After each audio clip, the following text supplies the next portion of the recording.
गुरुजी हमारो अंतरनाथ, गुरुजी हमारो अंतरनाथ, हमें आपो आशीर्वाद। गुरुजी हमारो अंतरनाथ, हमें आपो आशीर्वाद। गुरुजी हमारो अंतरनाथ, हमें आपो आशीर्वाद।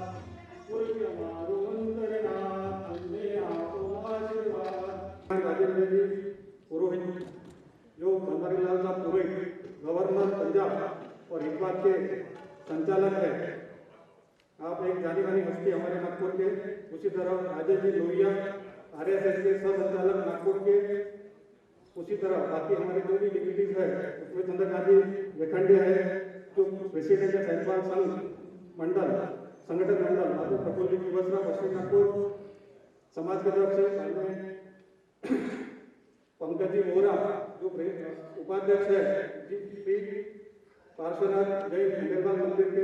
उसी तरह हमारे बीच में रायपुर भी पधारे जाते थे महेंद्र जी धारीवाल, हरीश जी कोचर, आप भी ऊपर मंच के ऊपर आएंगे प्रज्वलन के लिए। उसी तरह हरीश जी जैन अध्यक्ष ममता तालुका बीजेपी वो भी पधारेंगे। संतोष जी पिंडारी राष्ट्रीय महामंत्री भारत वर्ष दिगंबर जैन तीर्थ क्षेत्र कमेटी मुंबई वो भी पधारेंगे। मनोज जी भट्ट राष्ट्रीय अध्यक्ष उलगजन चेतना मंच के वो भी मंच पर पधारेंगे। बाद में फिर हमारे जो डोनर है वो भी ऊपर पधारेंगे, उसमें से नाम लेता हूँ। प्रभाती धारीवाल, राकेश जी पटनी कल आ चुके हैं, उनको भी वापस ऊपर पधारना है। तेजस बाद में रविंद्र जी मालू परिवार के ओर से पधारेंगे मंच के ऊपर। इसी तरह हमारे बीच में और एक शख्सियत है जो हमारा शिक्षक की मंदिर है उसके जो अध्यक्ष है उनके धर्मपत्नी भी हमारे बीच यहाँ पे उपस्थित है। उनसे भी मैं अनुरोध करूंगा वो भी यहाँ पे मंच पर पधारेंगे। गुरुवंदन भी कर लेंगे। सभी से हमने निवेदन है खड़े होकर गुरुवंदन का लाभ लीजिए।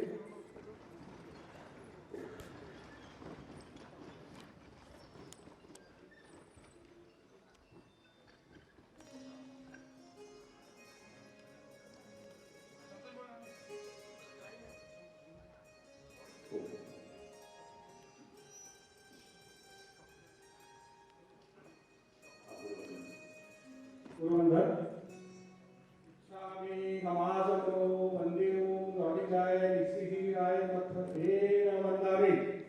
इच्छामि नमाजो वंदियो गौरीगाय निसिहिराय मथेर वंदामि। इत्कार सुहराई सुखतप शरीरवालो सुख संयम यात्रा निर्भय स्वामी ठाकर जी बात पानी को लाभ दीजिए। इच्छामि नमाजो वंदियो गौरीगाय निसिहिराय मथेर वंदामि। इच्छा करते हैं गोटी में अभी तक आयम कामो इच्छा कामे में आयम जंगेंद्रिया पद्य वर्गद्यम भक्ते माने में व्यावचाला वेदला के उत्तर में समाधि में अंतर वादाय ओरी वादाय जिंदगी में मध्य बिना परिणाम सोमम भाव है बात की जाना हो अहम मदानामि तसम इच्छा विमुक्तम इच्छा विमुक्तम वंदिम नमिताय श्रीराय मथे वंदनामि सुसत्वा है इच्छा विमुक्तम वंदिम नमिताय श्रीराय मथे वंदनामि। इच्छा का निवेदन वायना संदेश हो इच्छा इच्छामि नमामि वंदिम नमिताय श्रीराय मथे वंदनामि। इच्छा का निवेदन वायना लेसु इच्छा इच्छामि नमामि वंदिम नमिताय श्रीराय मथे वंदनामि। इच्छा इच्छानि भगवान ऐसा करे वायना प्रसाद कराओ सोजी। श्री प्रभु शरणम सद्गुरु शरणम श्री मां शरणम। आइए सबसे पहले हम जोर से जयकारा लगाते हैं। बोले 24 तीर्थंकर भगवान की जय। बोले गंधर्व गौतम स्वामी भगवान की जय। बोले सभी चारों राधा गुरुदेव की जय। बोले सभी आचार्य भगवान की जय। बोले परम पूज्य गुरुदेव की जय। बोला के आनंद की जय। परम श्रद्धेय परम पूज्य गुरुदेव श्री के श्री चरणों में हम सभी की ओर से श्रद्धा भक्ति वंदना। आप सभी पधारे हुए श्रद्धालु भाई बहनों का स्वागत अभिनंदन। कृपया सभी अपने स्थान पर खड़े हो जाएं। सबसे पहले हम मंत्र प्रार्थना प्रभु प्रार्थना करेंगे। सभी सावधान मुद्रा में आए, अपनी पलकें झुकाएं, चेहरे पर मीठी मधुर मुस्कान ले आए। आज के सुंदर दिवस का मुस्कुराते हुए स्वागत करें। अपने रोम रोम में मुस्कान का संचार करते जाएं। तन में मन में प्राण में प्रसन्नता का संचार, आनंद भाव का संचार। मेरा रोम रोम प्रसन्न हो रहा है, आनंद में हो रहा है। इसी आनंद भरी मनोदशा से 3 बार ओम का नाद करेंगे।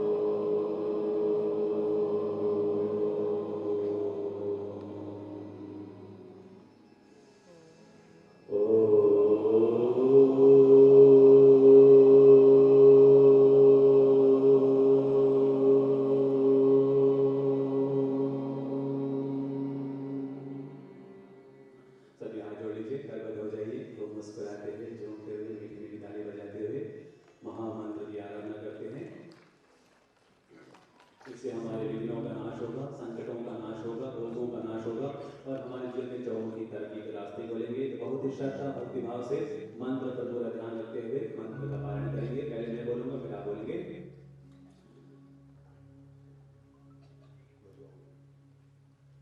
नमो हरिहंताणं नमो सिद्धाणं नमो आयर्याणं नमो भुवज्जायाणं नमो लोहे सप्तसावणम्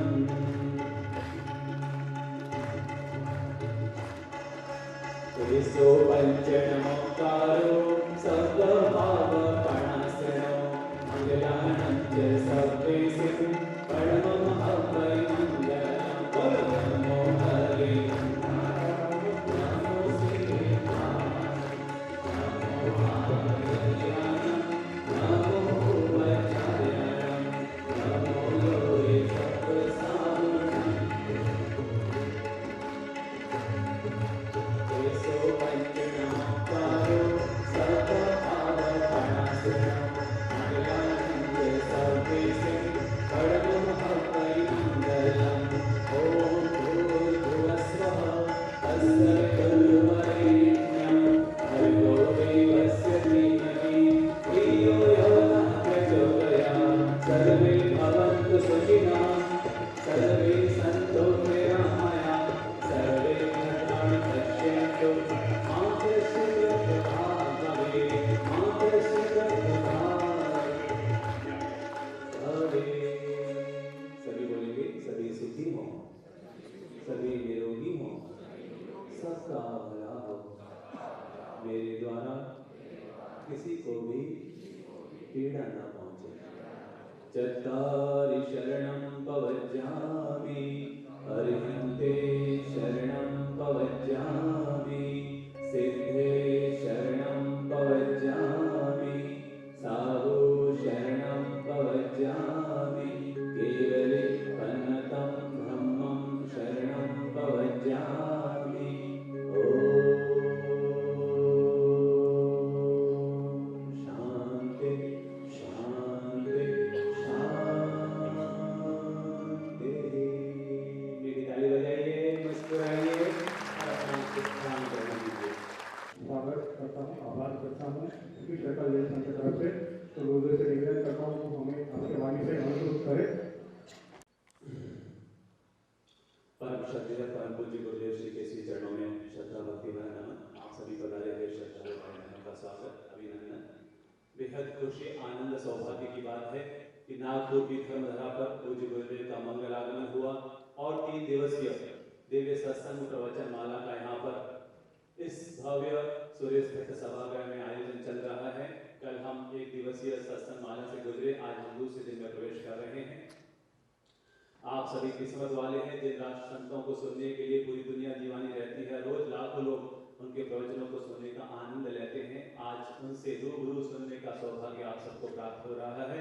इस सुंदर अवसर के लिए हम परमात्मा के प्रति शुक्राना समर्पित करते हैं, ताली बजाते हैं और धन्यवाद ज्ञापित करते हैं।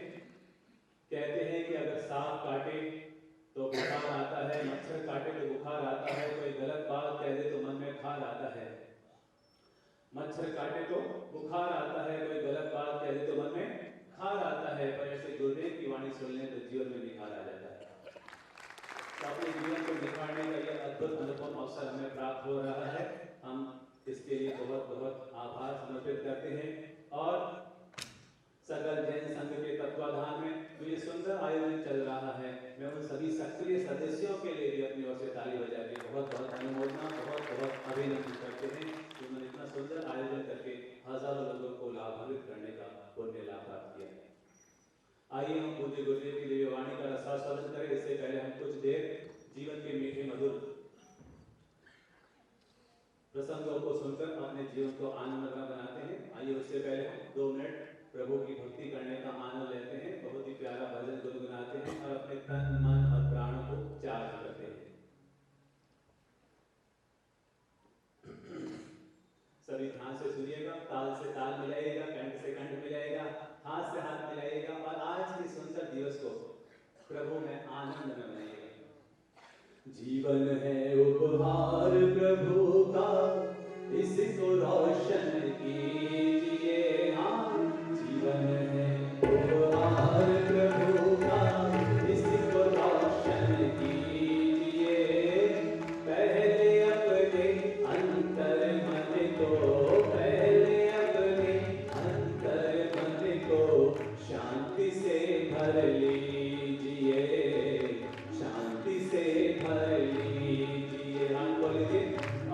से ताल मिलाते हुए आनंद लीजिए। बहुत ही प्यारा भजन है। क्या बोलेंगे? जीवन है उपहार प्रभु का, इसको रोशन कीजिए। हाँ, जीवन है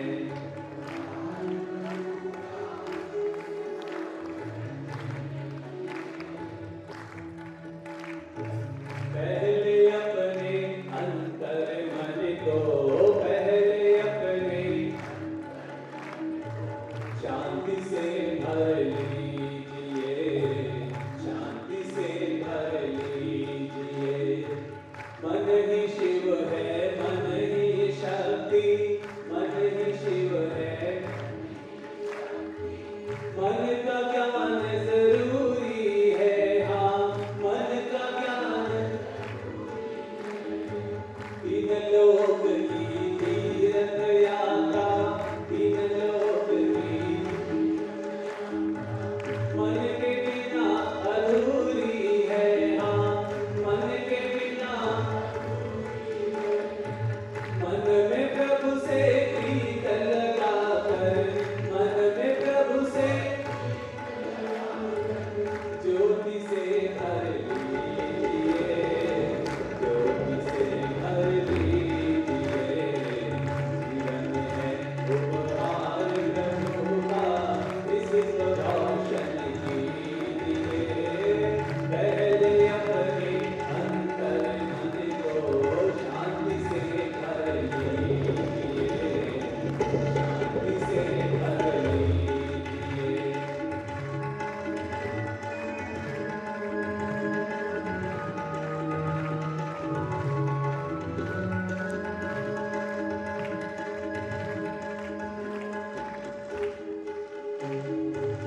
जीवन की राहों पर चाहे, जीवन की मिलते हो सबको बांटे, हाँ मिलते हो। हम वो ऐसे फूल बने जो, हम वो ऐसे औरों को खुशियाँ बांटे, हाँ औरों को। जीवन है भगवान का मंदिर, जीवन है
जिंदगी का वरदान बनेगी क्या पता, जिंदगी का परिणाम देगी क्या पता, जिंदगी का वरदान बनेगी क्या पता।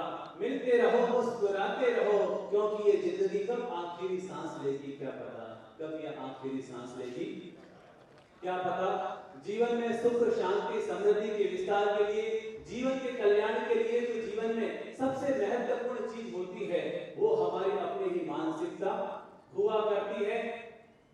अगर मानसिकता ठीक हो तो जीवन स्वर्ग सरीखा बन जाता है, और अगर मानसिकता ठीक न हो तो यही जीवन नरक सरीखा बन जाया करता है। जीवन को स्वर्ग बनाना भी हमारे हाथ में है और जीवन को नरक बनाना भी हमारे हाथ में है। हम जीवन को हंसते मुस्कुराते हुए भी जी सकते हैं और इसी जीवन को हम लटकते हुए भी जी सकते हैं। इस जीवन को हम भाग्य भी बना सकते हैं और इसी जीवन को हम भार भी बना सकते हैं। गुनगुनाते हुए जीना या भुनभुनाते हुए जीना ये हमारे अपने हाथ में हुआ करता है। देखो जीना तो हर हाल है। आप में से ऐसे कोई भाई बहन है जो मरना चाहते हैं? भाई हाथ खड़ा करके बताएंगे जो मरना चाहते हैं। इस दुनिया में कोई मरना नहीं चाहता है, सभी जीना चाहते हैं और जी भर के जीना चाहते हैं, खुल के जीना चाहते हैं। तो मैं तो बस इतना कहता हूं कि जब जीना हर हाल है, जब जीना हर हाल है तो फिर मुस्कुराकर जीने में क्या नुकसान। जब जीना हर हाल है तो मुस्कुराकर जीने में क्या नुकसान है। जिंदगी को तो जीना ही है, चाहे हंसकर जियो चाहे रो करके जियो। जिंदगी को जीना है, जब मालूम है कि जिंदगी को जीना है तो फिर रो करके क्यों जिए, क्यों ना हंस करके जिए। जो जिंदगी को हंसते हुए जीते हैं उनकी जिंदगी वरदान बन जाती है, और जो जिंदगी को लटकते हुए जीते हैं उनके लिए यही जिंदगी अभिशाप बन जाया करती है। गुरुदेव ने कल कहा था कि तस्वीर में तो हर कोई मुस्कुराता है, तस्वीर में तो हर कोई मुस्कुराता है, पर याद रखना जिंदगी की बाजी वही जीतता है जो तकलीफ आने पर भी मुस्कुराता है। जो तकलीफ आने पर भी मुस्कुराना जानता है वही जिंदगी की बाजी को जीतने में सफल हो जाया करता है। अरे जिंदगी उसी को आजमाती है जो हर मोड़ पर चढ़ना जानता है। जिंदगी उसी को आजमाती है जो हर मोड़ पर चढ़ना जानता है। पाकर तो हर कोई मुस्कुराता है, पर जिंदगी उसी की है जो खोकर भी मुस्कुराना जानता है, जो खोकर भी मुस्कुराना जानता है। वो जो मुझसे पूछे कि सुख और दुख के बीच में, लाभ और हानि के बीच में, मान और अपमान के बीच में अगर किसी चीज का फर्क होता है तो सिर्फ एक चीज का फर्क होता है, वो है हमारा अपना नजरिया, वो है हमारी अपनी मानसिकता। आपने देखा होगा कि जब भयंकर बारिश आती है तो सारे पशु पक्षी इधर से उधर भागने शुरू कर देते हैं। कोई अच्छा आश्रय मिल जाए उसके लिए वो इधर से उधर भागने शुरू हो जाते हैं, परेशान हो जाते हैं। लेकिन उस बारिश में भी एक पक्षी ऐसा होता है जो उसका भी भरपूर आनंद लेता है। उसे क्या कहते हैं, क्या कहते हैं, जोर से बोलिए, मोर। इसीलिए तो कहते हैं हंस मोर। तो बारिश आने पर सभी परेशान हो जाते हैं, लेकिन जिंदगी में भी तकलीफों की बारिश तो आती है, लेकिन अपने आप को भागने वाले वो पक्षी मत बनाइए। अगर बनाना है तो अपने आप को उसका भी आनंद लेने वाला मोर बनाइए, ताकि हम उसका भी जी भर के आनंद ले सकें। अगर परमात्मा की कृपा हो जाए और मुझे कुछ जादू की छड़ी मिल जाए, परमात्मा की कृपा हो जाए और मुझे जादू की छड़ी मिल जाए, तो मैं एक ही काम करना चाहूंगा, सिर्फ एक काम करना चाहूंगा। अगर आपको जादू की छड़ी मिल जाए तो आप क्या करना चाहेंगे, बताएंगे? हैं? बताएंगे क्या करेंगे? अगर किसी गंवारे को जादू की छड़ी मिल जाए तो क्या करेगा, क्या करेगा? हे भगवान, मेरे जैसे जैसे शादी हो जाए, जैसे जैसे गोटी फिट हो जाए, और किसी व्यक्ति के धंधे में अगर लॉस चल रहा है तो उस जादू की छड़ी से क्या चाहेगा, क्या चाहेगा, क्या चाहेगा कि मेरा ये लॉस प्रॉफिट में बदल जाए। और अगर किसी सांस और बहू के बीच में आपस में तू मैं चल रही है और उनके पास जादू की छड़ी आ जाए तो क्या चाहेंगे? बहू चाहेगी कि सासू माँ? सासू माँ क्या चाहेगी? ऐसी ही एक सभा चल रही थी, हजारों लोग बैठे हुए थे।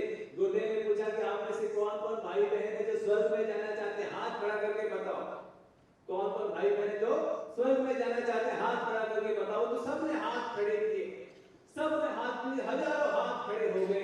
तभी देखा कि एक साइड में एक बहन जी बैठे थे जिनका हाथ नीचे था तो उनको देख करके बड़ा आश्चर्य हुआ, क्या बात है, ये स्वर्ग में जाना नहीं चाहते हैं। तो गुरुदेव ने उनसे पूछा, क्या बात है बहन, आपने हाथ खड़ा नहीं किया, आप स्वर्ग में जाना नहीं चाहते? तो बहन ने कहा, क्या बताऊं गुरुदेव, मेरी सासू माँ ने हाथ खड़ा कर दिया। मेरी सासू माँ ने हाथ खड़ा कर दिया, इसलिए मैंने हाथ खड़ा नहीं किया, क्योंकि वो पक्ष में है तो मैं घर में हमने ऐसी हालत बना रखी है, हमने घर में ऐसी हालत बना रखी है भारत और पाकिस्तान जैसी, फिर भी कहते हैं कौन ना प्यार है। तो बहन ने कहा कि मेरी सासू माँ ने हाथ खड़ा कर दिया, इसलिए मैंने हाथ खड़ा नहीं किया। तो गुरुदेव ने कहा कि सासू माँ को स्वर्ग में जाना है तो उसने हाथ खड़ा किया, आपको स्वर्ग में जाना तो आप भी हाथ खड़ा करो। तो उसने झट से कहा कि गुरुदेव, मेरी सासू माँ जो स्वर्ग में जाएगी तो मेरे यही स्वर्ग हो जाएगा। तो हमारे भी घरों में ऐसी ही हालत बनती जा रही है, हमारी मानसिकता ऐसी बनती चली जा रही है। तो मैंने कहा कि अगर मुझे जादू की छड़ी मिल जाए तो मैं सिर्फ एक ही काम करना चाहूंगा और परमात्मा से निवेदन करूंगा कि परमात्मा, अगर तू कृपा कर सकता है तो इतनी सी कृपा कर, इस दुनिया में जितने भी लोग हैं उनकी मानसिकता सुंदर हो जाए, क्योंकि जिस दिन मानसिकता सुंदर हो जाती है ये धरती धरती नहीं रहती है, धरती विश्वास हो जाती है। तो हमें अपनी मानसिकता को हमेशा बेहतर बना करके रखना चाहिए, क्योंकि सुख और दुख मानसिकता का ही खेल हुआ करता है। अच्छा और बुरा कुछ नहीं होता इस दुनिया में, न तो कुछ अच्छा होता है न कुछ बुरा होता है।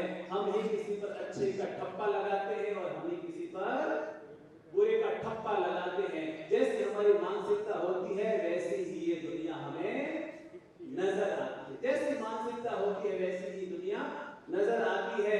कहते हैं कि संबोधि धाम जोधपुर की घटना बताना चाहूंगा, जहां से हम निकल करके आए हैं और जब हम वापस वहीं पहुंच रहे हैं।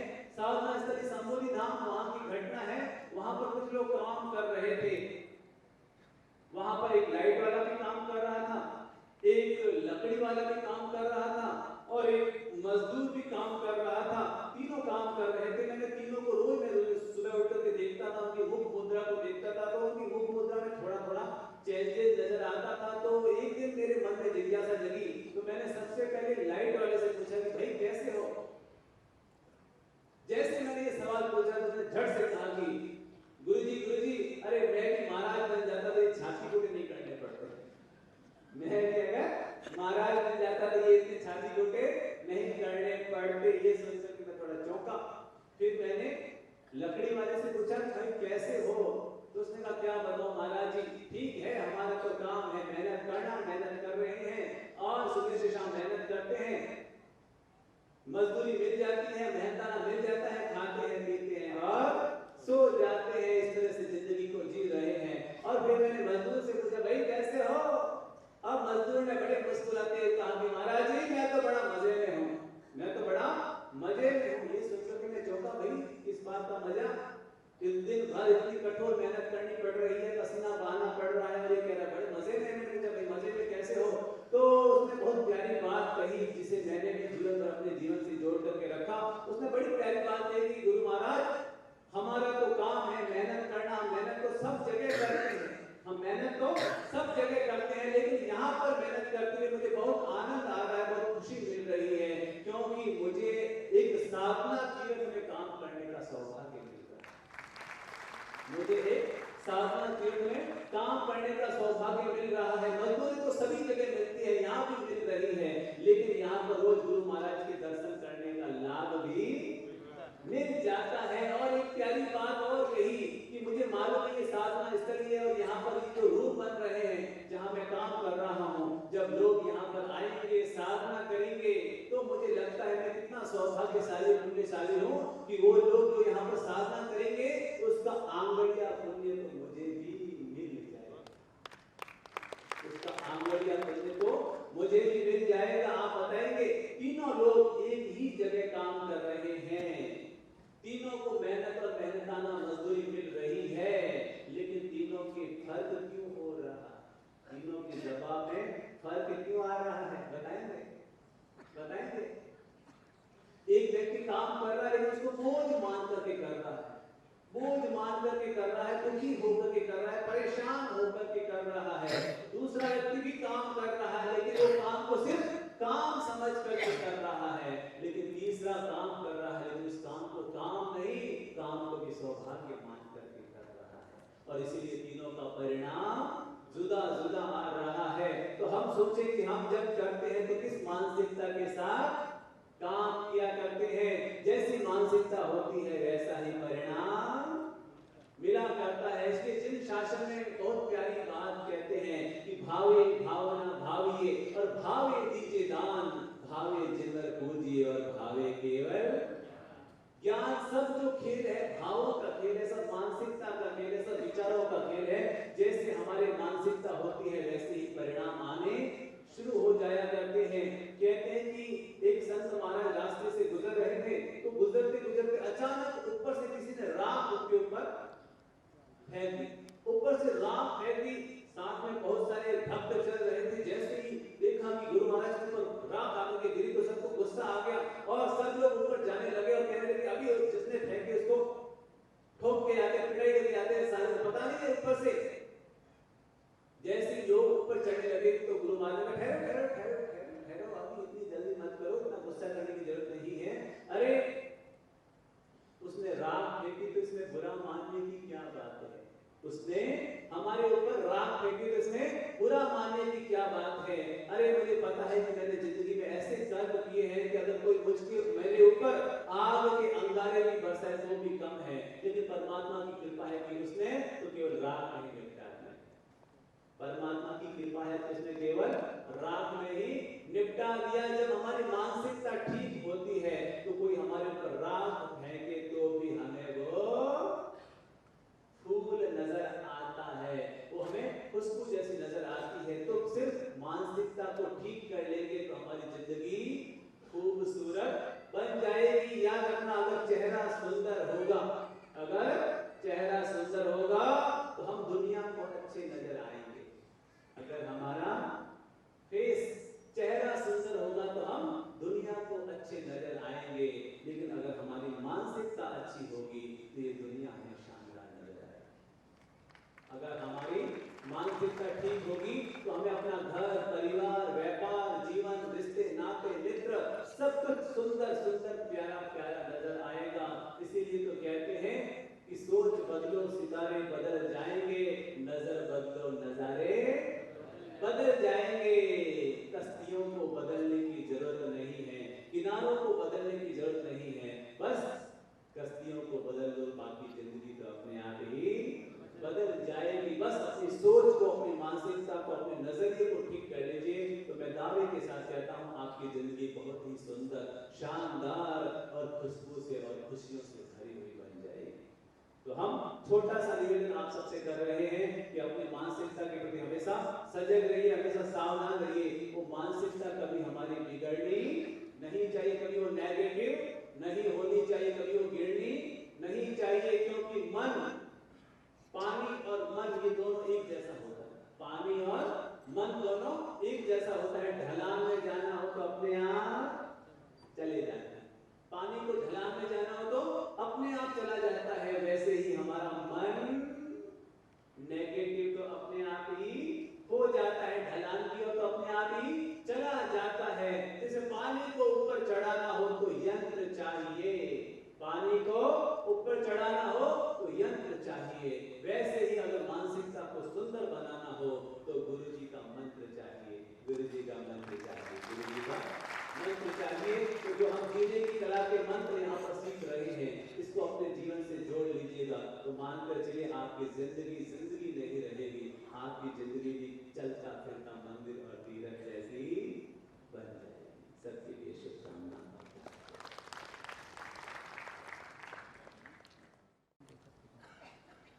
यही लटक गए हैं जो इसमें ये नीचे ऊपर। आज देखता हूँ आप मेरे बिना कहीं भी मुस्कुरा सकते हैं। कमर सीधी करो थोड़ी।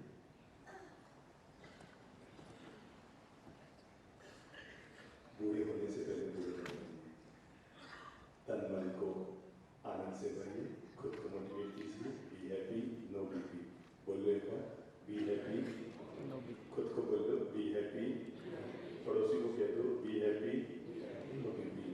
जेब से बाहर बाद में निकालो मोबाइल, पहले चेहरे पर लाओ स्माइल स्माइल स्माइल। सकल जैन श्री संघ के तत्वावधान में आयोजित इस दिव्य त्रिदिवसीय चीनी की कला प्रवचनमाला में आप सभी लोगों के लिए हमारा मंगल प्रेम, दुआएं, शुभकामनाएं हैं।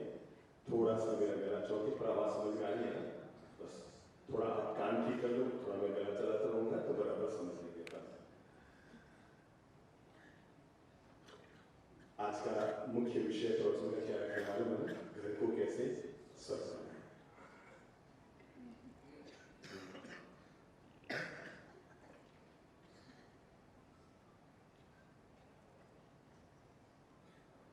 चलो पहले गीत आनंद लेते हैं, सब साथ में गुनगुनाएं।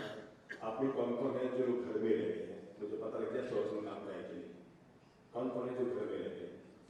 नहीं, कई लोग ही तो मकान में रहते हैं, घर में नहीं।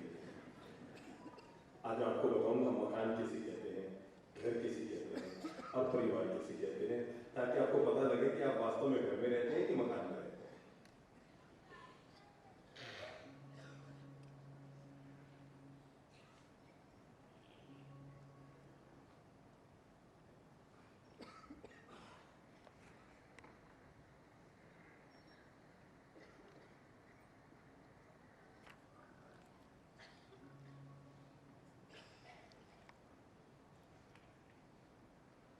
स्वर्ग सरीखा लगे सुनहरा और मंदिर सा सुंदर हो, ऐसा अपना घर हो, ऐसा अपना घर हो। हंसी खुशी हो, हेत नेह हो, जहां सभी सुख कर हो, ऐसा अपना घर हो, ऐसा अपना घर हो। हाथ खोलो, जबान खोलो, संगीत ये भी स्वर्ग सरीखा लगे सुनहरा, मंदिर सा सुंदर हो, ऐसा अपना घर हो, ऐसा अपना घर हो।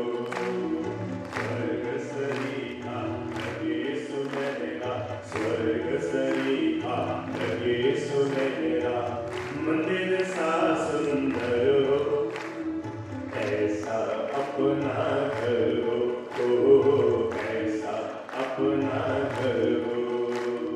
हंसी खुशी हो, खेत नेह हो, हंसी खुशी हो, खेत नेह हो, जहाँ सभी सुख कर हो, ऐसा अपना घर हो, ऐसा अपना घर हो। हाथ बोलो।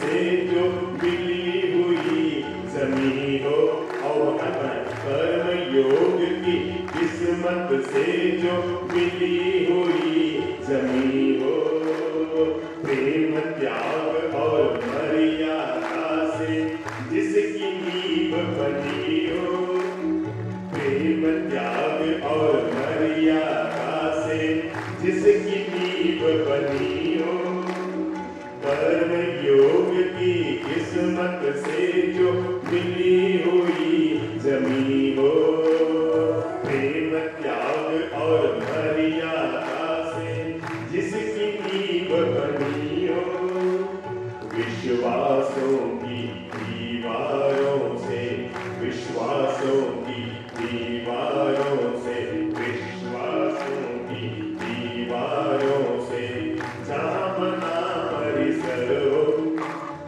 ऐसा अपना घर हो, ऐसा अपना घर हो। बात करो, आनंद लो गीत का।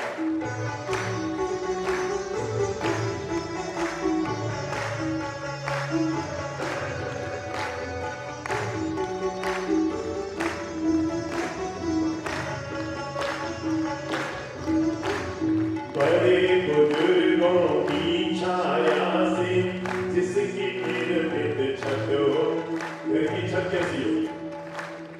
बड़े बुजुर्गों की छाया से जिसकी निर्मित हो, आपस का व्यवहार सुखद हो, वाणी में अमृत हो, रहे रोशनी ज्ञान की जिसमें, रहे रोशनी ज्ञान की जिसमें, स्वार्थ की न करो, बोलो ऐसा अपना करो, ऐसा अपना करो, हंसी खुशी हो, चैतन्य हो, जहाँ सभी सुख करो, ऐसा अपना करो, ऐसा अपना करो, सहनशीलता की सीढ़ी हो, मर्यादा की खिड़की, क्या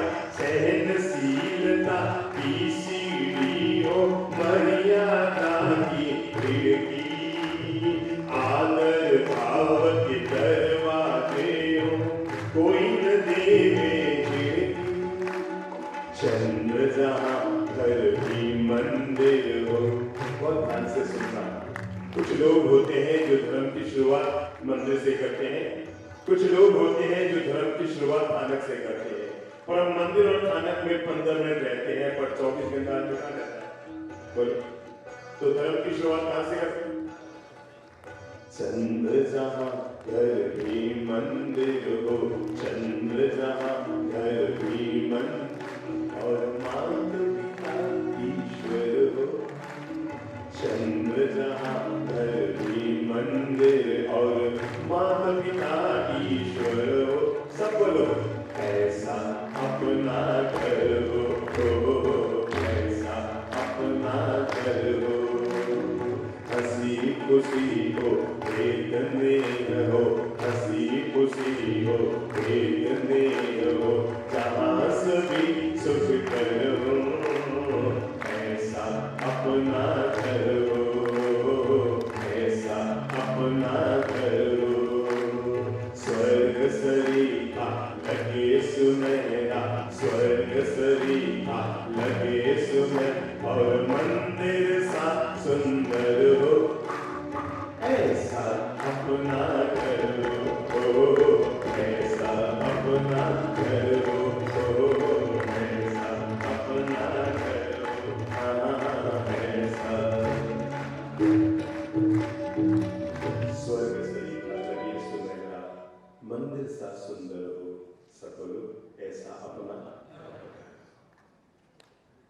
ईंट से ईंट मिलती है तो मकान बनता है, सकलो ईंट से ईंट मिलती है तो मकान बनता है, और भाई से भाई मिलता है तो परिवार।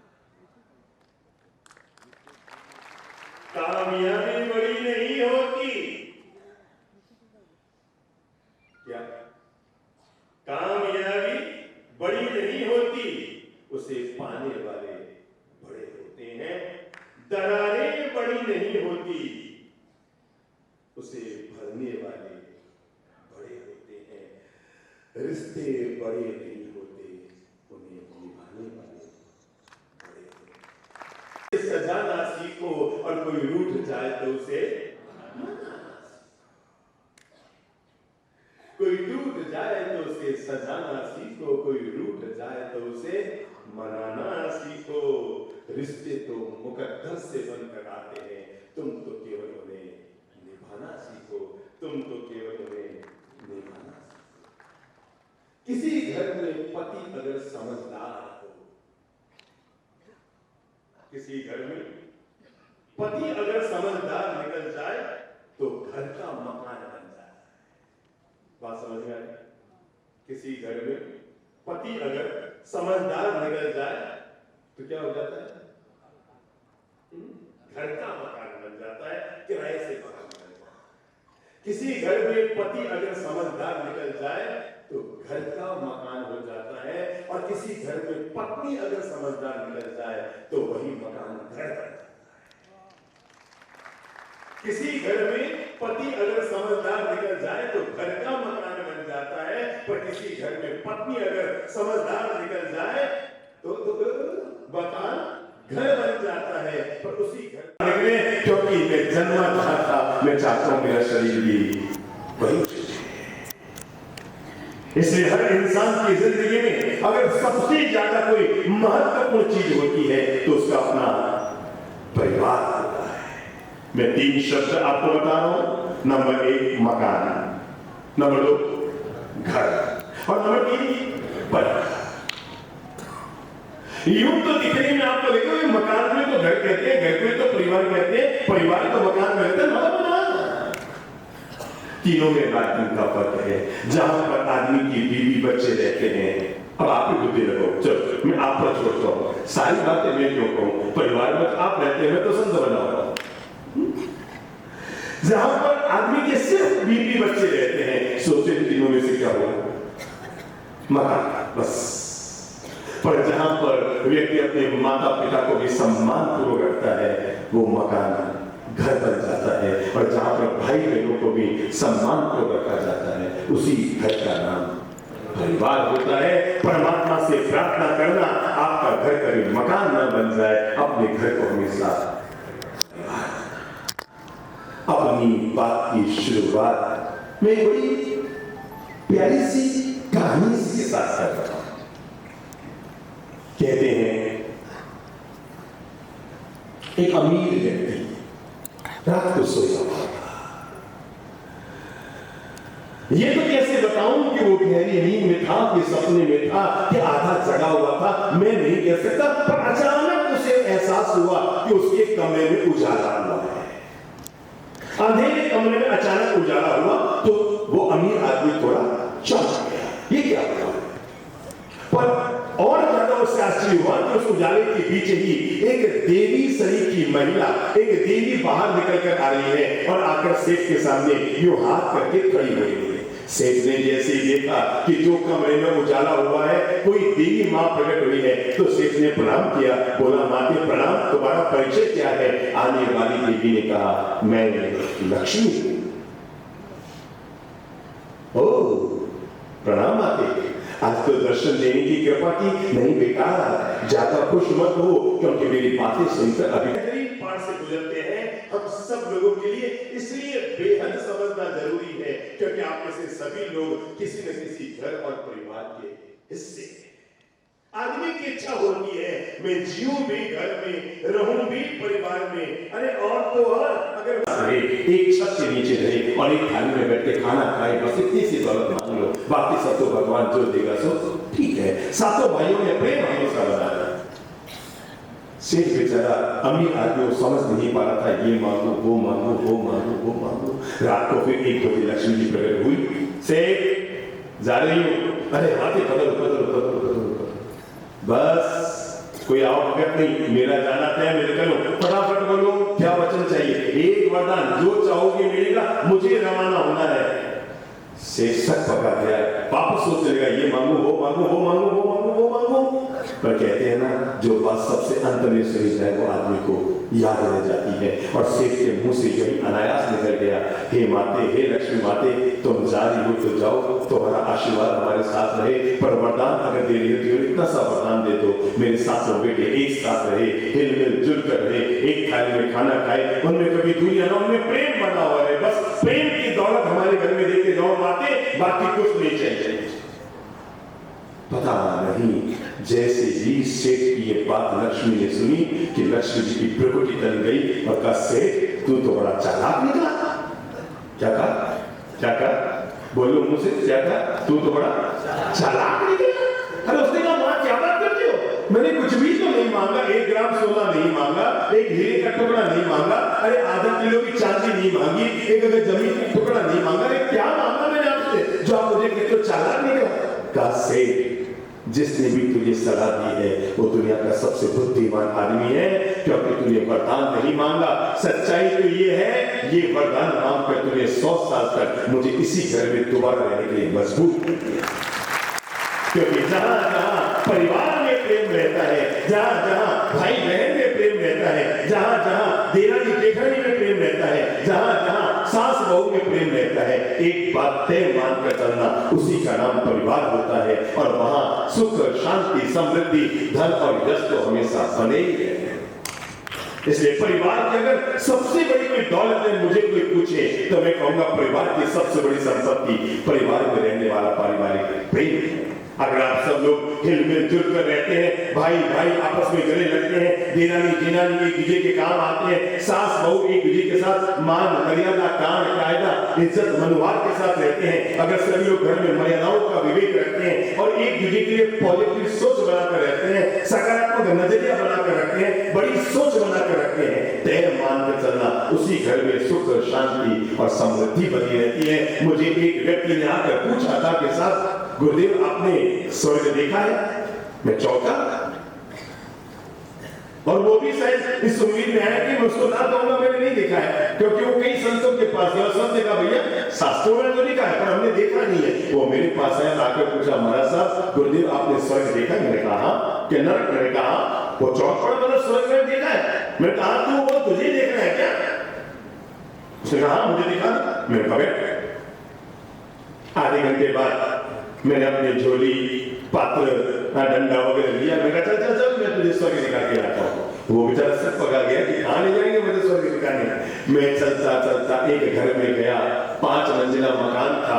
पता लगा घर में 4 मंजिल में 4 भाई 5 भाई रहते हैं और सबसे ऊपर उनके बूढ़े दादा मतलब मम्मी पापा रहते हैं। मैं चलता चलता ऊपर गया, देखा 85 साल की बूढ़ी दादी माँ अपने हाथ से यूं यूं यूं यूं यूं यूं रोटी बना रही थी और पास में ही उनके पतिदेव बैठे थे और वो एक एक रोटी अपने पतिदेव को खिला रही थी। मुझे जैसे देखा हो बाकी पधारो गुरुदेव पधारो गणी कम्मा और ये कहते मुझे आहार देने लगी तो मैंने अपने यूं ही पूछने लगा माँ साहब आपके 5-5 नीचे बेटे रहते हैं तो क्या वो आप अपने हाथ से रोटी बनाते हैं? वो नहीं बनाती। कहा बाप जी वो अपने धनियों को पतियों को रोटियां डाल दी बोलते मुझे क्या डालेंगे? वो अपने बच्चों और पतियों को डाल दी बोलते हैं। मैंने कहा ठीक है, मैं ज्यादा व्यक्तिगत कोई दखलंदाजी नहीं करता। मैं नीचे उतर कर आने लगा तो सारे भाई जो नीचे बच्चे रहते थे ना वो निकल के आए, गुरुदेव मेरे घर चलो, बहू मेरे घर चलो। गुरु नहीं बाप जी नहीं बाप जी नहीं बाप जी। मैं नीचे उतरा और मैंने उनसे एक ही बात की। मैंने कहा भैया एक बात याद रखना, जो व्यक्ति अपने माँ बाप को सूखी रोटी नहीं खिलाता है उसके घर की रोटी किसी संत को तो कभी नहीं खानी चाहिए। जो व्यक्ति अपने माँ बाप को भी सूखी रोटी नहीं खिलाता है, कैसे बताऊं? मेरे पास एक व्यक्ति आया, आकर पूछा, बड़ा अजीब गरीब प्रश्न लोग पूछते हैं, और आकर पूछा बाप जी ये जिनके माता पिता का स्वर्गवास क्या नाम वृद्धाश्रम में हो जाता है उनको कितने दिन का सूतर लगता है? क्या पूछा? भाई घर में स्वर्गवास हुआ तो सूतर, अस्पताल में हुआ तो सूतर, पर किसी के माता पिता का स्वर्गवास वृद्धाश्रम में हो गया तो उसको कितने दिन का सूतर लगता है? मैंने कहा भाई उसको मरने के बाद सूतर नहीं लगता, जिस दिन से माँ बाप घर से निकल जाते हैं ना आजीवन उसके घर में सूतर बना रहता है। उस घर का पानी किसी भी आदमी को नहीं पीना क्योंकि आजीवन सूतर लग गया उसके घर में। तो मैं वहां से निकल गया। वो कहते नहीं मैं निकल गया, मुझे छेड़ो मत, मैं आप लोगों के घर का पानी नहीं पी सकता। वहां से चलता चलता एक और घर में गया और वहां पर जाकर देखा एक बूढ़ी माता जी घर के आंगन में बैठी थी, मुस्कुरा रही थी। और मैंने कहा माता जी कैसे? अरे गुरुदेव स्वर्ग में मेरे तो 5 बेटे हीरे जैसे और बहू में ओ गुरुदेव दिन भर मेरा लाड प्यार सेवा सम्मान, कभी मतलब आप पूछो ही मत, मैं तो स्वर्ग में हूँ। अरे चाय मांगो तो 4 कप आती है और रोटी मांगो तो घी में डुबो कर खिलाती है। ऐसी बहुएं तो भगवान सबको दे। और वो इतनी तारीफ कर रही थी अपनी बहुओं की और बेटों की जिसकी हद नहीं। स्वर्ग में बाबी स्वर्ग में। मैंने उस घर से भी आहार लिया, निकल कर आ गया। मैंने आकर के अपने रूम में चला गया, मैं आहार करने लगा। वापस बाहर आया तो देखा वो युवक वहीं बैठा था। उसने कहा गुरुदेव वो स्वर्ग नरक कब दिखाओगे? मैं कहा दिखाओगे मतलब अभी क्या दिखा के लाए? उसने कहा मतलब कुछ आपको वो चीज आहार के लिए गए थे, कुछ दिखा के लाए? मैंने कहा बेटा जीवन में याद रखना, जहाँ पर 5 बेटों के रहते थे उनके बूढ़े माँ बाप को अपने हाथ से रोटी बनाकर खानी पड़े, इसी का नाम नरक है। और जहाँ पर लोग अपने माँ बाप को खुशियों के साथ, आनंद के साथ, प्रेम और महोत्सव के साथ उनके बुढ़ापे को सुखी करते हैं, इसी का नाम। और मैं ईश्वर से प्रार्थना करूंगा आप सबके घर में स्वर्ग बना रहे। और स्वर्ग की शुरुआत जब हम बात स्वर्ग की कर रहे हैं तो पहली शुरुआत में करना चाहूंगा और वह पहला हम निर्णय करें, हम घर में सब लोग आपस में मिलजुल कर प्रेम से रहें। मैं आज तक समझ नहीं पाया, अरे हमसे ज्यादा अच्छे तो जानवर होते हैं, सुबह लड़ ले तो शाम को एक जगह नजर आते हैं। एक हम है, एक बार क्या लड़ ले जिंदगी में कभी साथ नजर नहीं आते। मैं उससे बात नहीं करता, मैं उससे नहीं मिलता, मैं उसके साथ नहीं बैठता। एक बार मन में कटुता पैदा हो जाए, कटुता पैदा हो जाए तो जीवन भर के लिए घाटा हो। पर्स में अगर पैसा न हो तो पर्स बेकार है, नदी में अगर पानी न हो तो नदी बेकार है। और मेरे भाई जीवन भर याद रखना, परिवार में अगर प्रेम न हो तो परिवार भी। हमारे सामने इतिहास की दो कहानियां हैं। मैं दोनों कहानियों का नाम आपको बता रहा हूं। एक कहानी का नाम है महाभारत, तो दूसरी कहानी का नाम दोनों एक जैसी कहानी, दोनों भाई भाई की कहानी है, दोनों राजपाट की कहानी। हाँ, एक में कैकेयी और मंत्रा है तो दूसरे में शकुनी है। पात्र भी खूब सारे हैं। पर आप क्या चाहेंगे? आपके घर में आप रामायण को बुलाना चाहेंगे कि महाभारत? महाभारत टीवी में देखने में अच्छी लगती है, घर में तो रामायण ही अच्छी लगती है। मैं आपको कैसे बताऊं, रामायण और महाभारत में केवल एक लाइन का फर्क है बस। और ये फर्क को जीवन भर याद रखना। रामायण और महाभारत में एक लाइन का फर्क है और इसी कारण रामायण आदर्श बन गई। रामायण में भाई भाई के लिए लुटा रहा है और महाभारत में भाई भाई को लूट रहा है, बस एक लाइन का फर्क है। एक में क्या कर रहा है? लुटा रहा है। वो कहता है राजपाट तेरा, और दूसरे में आदमी लूट रहा है, वो कहता है मेरा।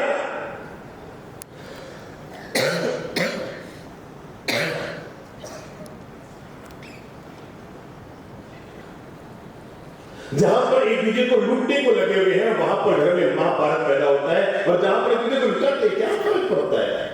कुछ लोग होते हैं जो स्वार्थ प्रकृति के होते हैं, जो कहते हैं मेरा भी मेरा और तेरा भी मेरा। कुछ इससे आगे होते हैं, वो कहते हैं ना मेरा, तेरा सो तेरा और मेरा सो मेरा।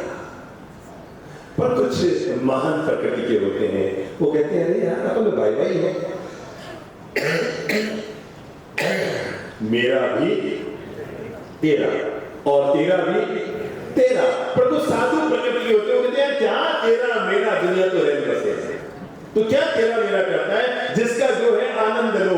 व्यक्ति अगर निस्वार्थ भाव से परिवार में जीता है ना, तो धरती का स्वर्ग। किसने कहा कि मरने के बाद आदमी स्वर्ग में जाता है? अगर जीते जी इंसान अपने घर परिवार के माहौल को प्रेम और मिठास से भरा हुआ बना लेता है ना, तो आदमी का अपना घर ही स्वर्ग बन जाता है। जहां पर सुबह उठकर भाई भाई आपस में गले लगते हैं। मैंने सुना है ईद साल में एक बार आती है, होली साल में एक बार आती है, दिवाली साल में एक बार आती है। पर मैं आपको कैसे बताऊं, जहां पर सुबह उठकर भाई भाई आपस में गले लगते हैं, वहां पर साल में एक बार नहीं, महीने में 30 दिन ईद होती है। और जहां पर दोपहर में देरानी जेठानी एक थाली में बैठ के खाना खाए। मैंने धर्म की किताबों में पढ़ा है कि भगवान महावीर के समय शेर और गाय एक तालाब में पानी पीते थे। सुना है ना? वो समय अहिंसा का ऐसा युग आ गया कि शेर और गाय एक तालाब में पानी पीते थे। मैं कहता हूँ महावीर का युग वापस आना चाहिए। उस समय शेर और गाय एक तालाब में पानी पीते थे। अब 7 बहू एक थाली में खाना खा ले, क्या तो समझ लेना ये दोनों शेर और गाय है। अब इसमें शेर कौन है गाय कौन है ये मैं नहीं बता सकता। मैं किसी घर में सास शेर और किसी घर में बोले दादाजी किसी घर में बहू शेर। तो जहां दोपहर में देरानी जेठानी एक थाली में खाना खाए, समझ लेना वहां पर होली है। और जहां पर रात को सोने से पहले घर की बहुएं अपने दादी साहब के पांव दबाकर और घर के बच्चे अपने दादा साहब की सेवा करने के बाद अपने बेडरूम में जाते हैं ना, वहां रात नहीं होती, वहां की हर रात दुआ की दिवाली बन जाया करती है। और परमात्मा से प्रार्थना करो हमारे घर में रोज होली रोज दिवाली हो, रोज घर का माहौल प्रेम मीठा और लक्ष्मी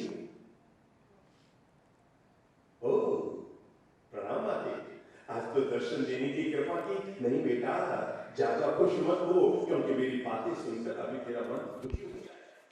का मतलब जिंदगी में पहली बार माँ तूने दर्शन दिया है और वो भी कहते हो कि मेरी बातें सुनकर आप बोलो तो सही माँ। कहा से तूने मुझे बहुत अच्छे ढंग से सवाल कर रखा, पर मेरा नियम है मैं 100 साल से ज्यादा किसी घर में एक जैसी नहीं देखती।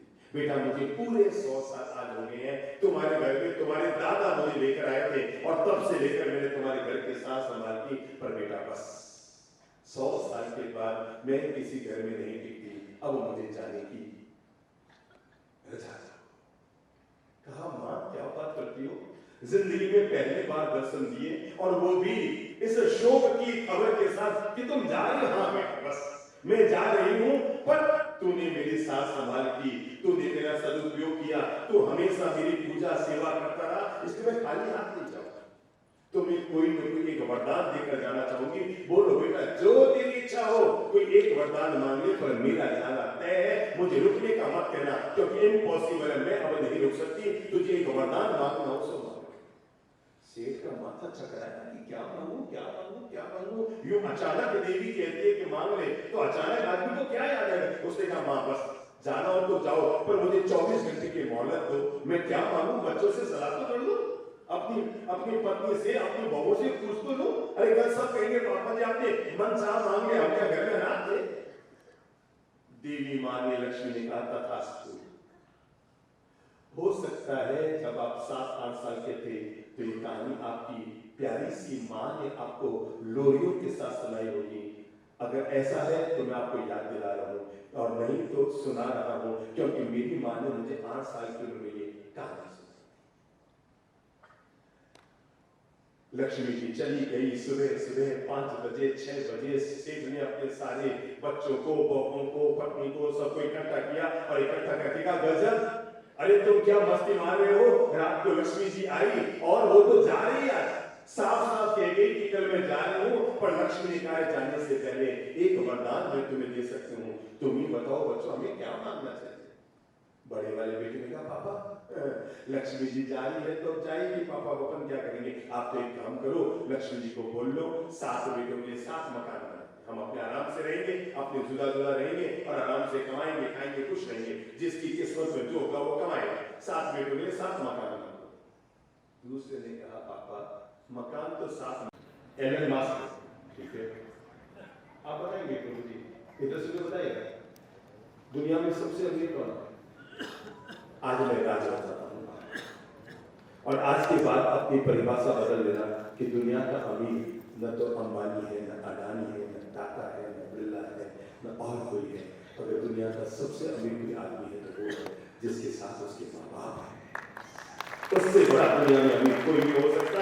वो दुनिया का सबसे अमीर व्यक्ति है जिसके पास, अरे मैं तो कहूंगा जब भी आपके घर में बंटवारा हो ना, अगर आप 4 भाई हैं, 5 भाई हैं और भगवान ने अगर साथ दिया कि आप जुदा नहीं हुए, एक बात हमेशा याद रखना, जब भी 2 भाई अलग होते हैं ना, तो मैंने लगभग यही सुना है, हम लोग कितना सफेद झूठ बोला करते हैं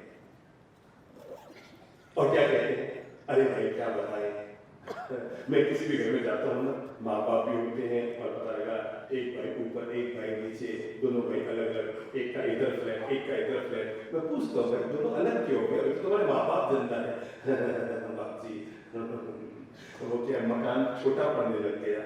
मैं हमेशा कहता हूँ भाई 2 भाई तब अलग नहीं होते जब मकान छोटा होता है, 2 भाई तब अलग होते हैं जब आदमी का मन छोटा होता है।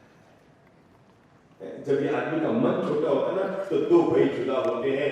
रावण जब मर रहा था ना तो मरते मरते रावण ने राम से कहा था कि राम मेरे मरने के बाद जब अयोध्या चले जाओ ना तो मेरा चेहरा याद करके जिंदगी में सोचना कि ताकत मेरे पास ज्यादा, शक्ति मेरे पास ज्यादा, ऐश्वर्य मेरे पास ज्यादा। अरे तुम्हारा तो सिंहासन सोने का होगा, मेरे तो लंका सोने की थी। अरे राम तुम तो महादेव की पूजा करते हो और मैं तो महादेव को अपने वश में रखता हूँ। अरे राम तुम तो नवग्रह की उपासना करता हो, मैं तो शनि को काट में दबा के रखता हूँ और यमराज को पांव के नीचे दबा के चलता था। लेकिन युद्ध में परिणाम गजब आया। मुझे पक्का भरोसा था मैं जीतूंगा और राम तुम हारोगे, पर आज राम तुम जीत गए और मैं हार गया। पर मेरे मरने के बाद एक दिन जरूर याद रखना, तुम्हारी जीत में तुम्हारा हाथ कम है और मेरी हार में मेरा हाथ कम है। तुम इसलिए जीत गए क्योंकि तुम्हारा छोटा भाई तुम्हारे साथ। आगे बोलो, आगे बोलो, आगे बोलो, आगे बोलो। तुम इसलिए जीत गए राम क्योंकि तुम्हारा छोटा भाई तुम्हारे साथ था, और मैं इसलिए हार गया क्योंकि मेरा छोटा भाई मेरे खिलाफ था और वो तेरे साथ। अगर इसका उल्टा हो जाता, मेरा भाई मेरे साथ होता विभीषण और तुम्हारा भाई मेरे साथ होता, तो युद्ध में बाजी मैं जीतता। ये हार राम और रावण की जीत की नहीं है संग्राम, ये भाई भाई के प्रेम की जीत है, क्योंकि लक्ष्मण और राम में प्रेम था, इसी प्रेम में उन्हें जीत। इसलिए एक बात जीवन में हमेशा याद रखना, जो साथ का सुख होता है ना, वो दुनिया में कहीं नहीं। अगर भूल से भी कोई भाई अलग हो गए हो सकता है, पर एक बार कोने में बैठकर सोचना, क्या जन्म से तुम्हें बीवी मिली थी कि भाई मिला था? एक बार और सोचना, क्या जन्म से आपको बच्चे मिले थे कि भाई मिला था? मैं आज तक समझ नहीं पाया, आदमी जब भी अलग होता है, किसको लेकर अलग होता है? बीवी को, माँ को लेकर जुदा क्यों नहीं होता? माँ चलो तुम मेरे साथ चलो, वो माँ को क्यों नहीं कह पाता? क्या आप में से कोई सोचेगा ये बात? आपके भीतर अगर आत्मा है तो मेरी बात जरूर सोचना कि जब भी इंसान जुदा होता है, अपने घर से नया घर बसाता है, उसे बीवी ले जाना याद आती है, उसे बच्चे ले जाना याद आता है, अपने बेडरूम के पलंग और अलमारी और गद्दे ले जाने याद आते हैं। उस कर्म फूटे को अपने माँ बाप ले जाने याद क्यों नहीं आता? उसे दिमाग में क्यों नहीं आता कि माँ भी मेरी है? अरे बीवी तो कल तेरी थी, माँ तो जन्म से थी। उसको नहीं देखा हमने कभी, पर उसकी जरूरत क्या होगी? ये माँ तेरी सूरत से अलग भगवान की सूरत क्या होगी? हमें क्यों नहीं याद आया कि हम अपने मम्मी पापा को भी साथ लेकर जाएं? हम उनको भगवान के भरोसे छोड़कर चले गए। मेरे भाई एक बात याद रखना, तुम माँ से जुदा भी हो गए, पर संकट की वेला आ गई ना, तो माँ बाप तुम्हारे साथ खड़े होंगे। पर पत्नी से तलाक ले लिया, तुम्हारे प्राण में निकल जाए, तभी तुम्हारी बीवी वापस तुम्हारे घर आने वाली नहीं। आज से पहला संकल्प करो, हाथ जोड़कर, मैं अपने पूज्य माता पिता के मान सम्मान गौरव मान मर्यादा कायदा इज्जत और उनकी सेवा का हमेशा विवेक रखूंगा। ये इंसान का पहला। मुझे कोई पूछे कि आदमी के जीवन का सबसे पहला धर्म क्या है, तो मैं कहूंगा अपने माँ बाप के साथ संभाल लेना। ये इंसान का सबसे पहला और आखिरी धर्म है, क्योंकि अगर ईश्वर कहीं निवास करता है, मंदिर में भगवान पूजा लेता है, पर माँ बाप के रूप में हमारे घर में आशीर्वाद देने के लिए भगवान दूसरा रूप करता है। तो हमें अपने पारिवारिक पृष्ठभूमि को मजबूत करने के लिए पहला मानसिक संकल्प करना पड़ेगा, मैं अपने घर के पूज्य माता पिता की साथ संभाल।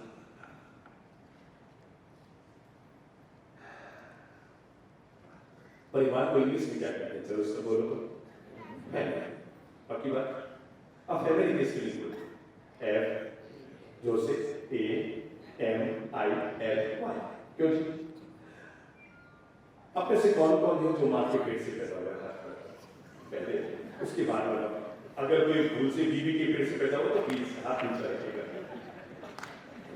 अगर कोई बीवी के पेट से पैदा हुआ तो अपना हाथ नीचे रखिए। दोबारा करा लो, कौन कौन है जो माँ के पेट से पैदा हुआ? सबके सब। तो पहले तो हाथ करो और अपने माता पिता के सम्मान दिखाएं।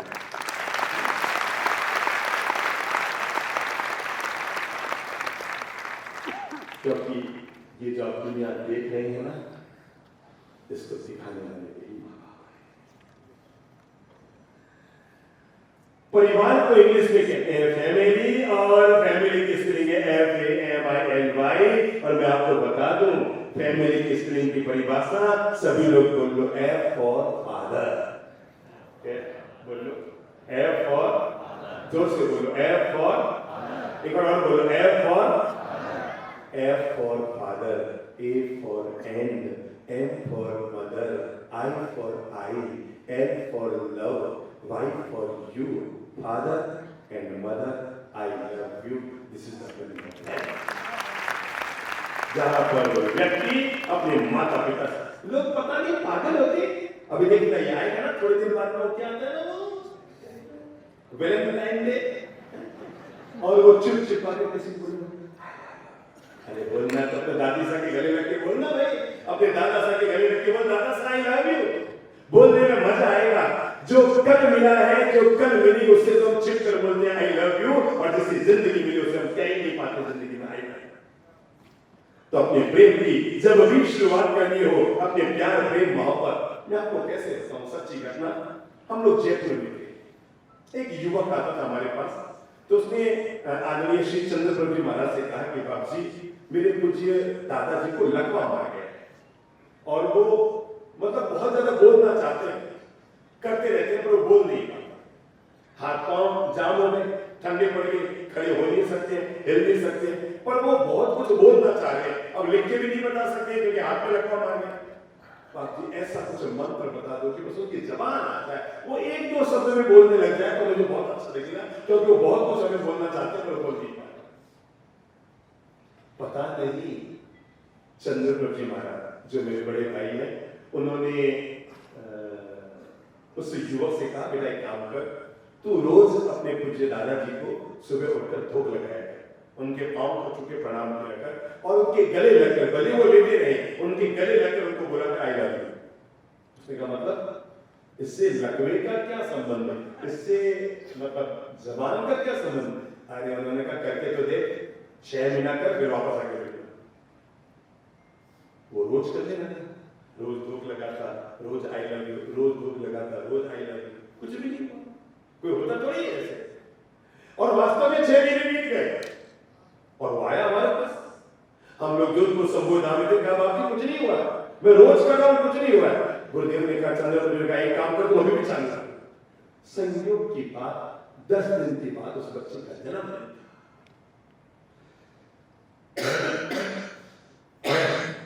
और वो सुबह उठा, नहा धोकर तैयार हुआ, दादा साहब के पास गया, बस्तर पर लेटे हुए थे, लगने वाला आदमी क्या कर सकता है, लेट ही सकता है बस। तो गया उनके पास और पता नहीं उस युवक के भीतर भी कौन सी प्राण चेतना जगी। उसने पापा दादाजी को पांव छू के प्रणाम किया और गले से इतना जोर से लिपट पड़ा, दादा आज मेरा बर्थडे है, आई लव यू, दादा मेरा बर्थडे है, आई लव यू, दादा आज मेरा बर्थडे है, आई लव यू, दादा आई लव यू। मैं आपको कैसे बताऊं जीवन की सच्ची घटना, जब उसने 3 बार कहा जोर से चिल्लाकर, दादा आई लव यू, आज मेरा बर्थडे है, दादा आई लव यू। पता नहीं दादा के भीतर ईश्वर ने कौन सी शक्ति भरी। बच्चे अगर माँ बाप को दिल से प्रेम देने लग जाए ना, मुझे कई लोग पूछते हैं बाप जी हमारे मम्मी पापा की उम्र कितनी होगी, मैं कहता हूँ जितनी तू सेवा करेगी उतनी होगी। सेवा करेगा तो 80 साल का डोकरा 90 साल तक जाएगा और दुख देगा तो 90 साल 80 साल में राम राम सत हो जाएगा। उसने 3 बार तबीयत से दिल लगाकर अपने दादा साहब को बोला, Dada Saheb I love you. मैं आपको कैसे बताऊं, वो लकवे में लेटा हुआ आदमी हिलने लग गया और यू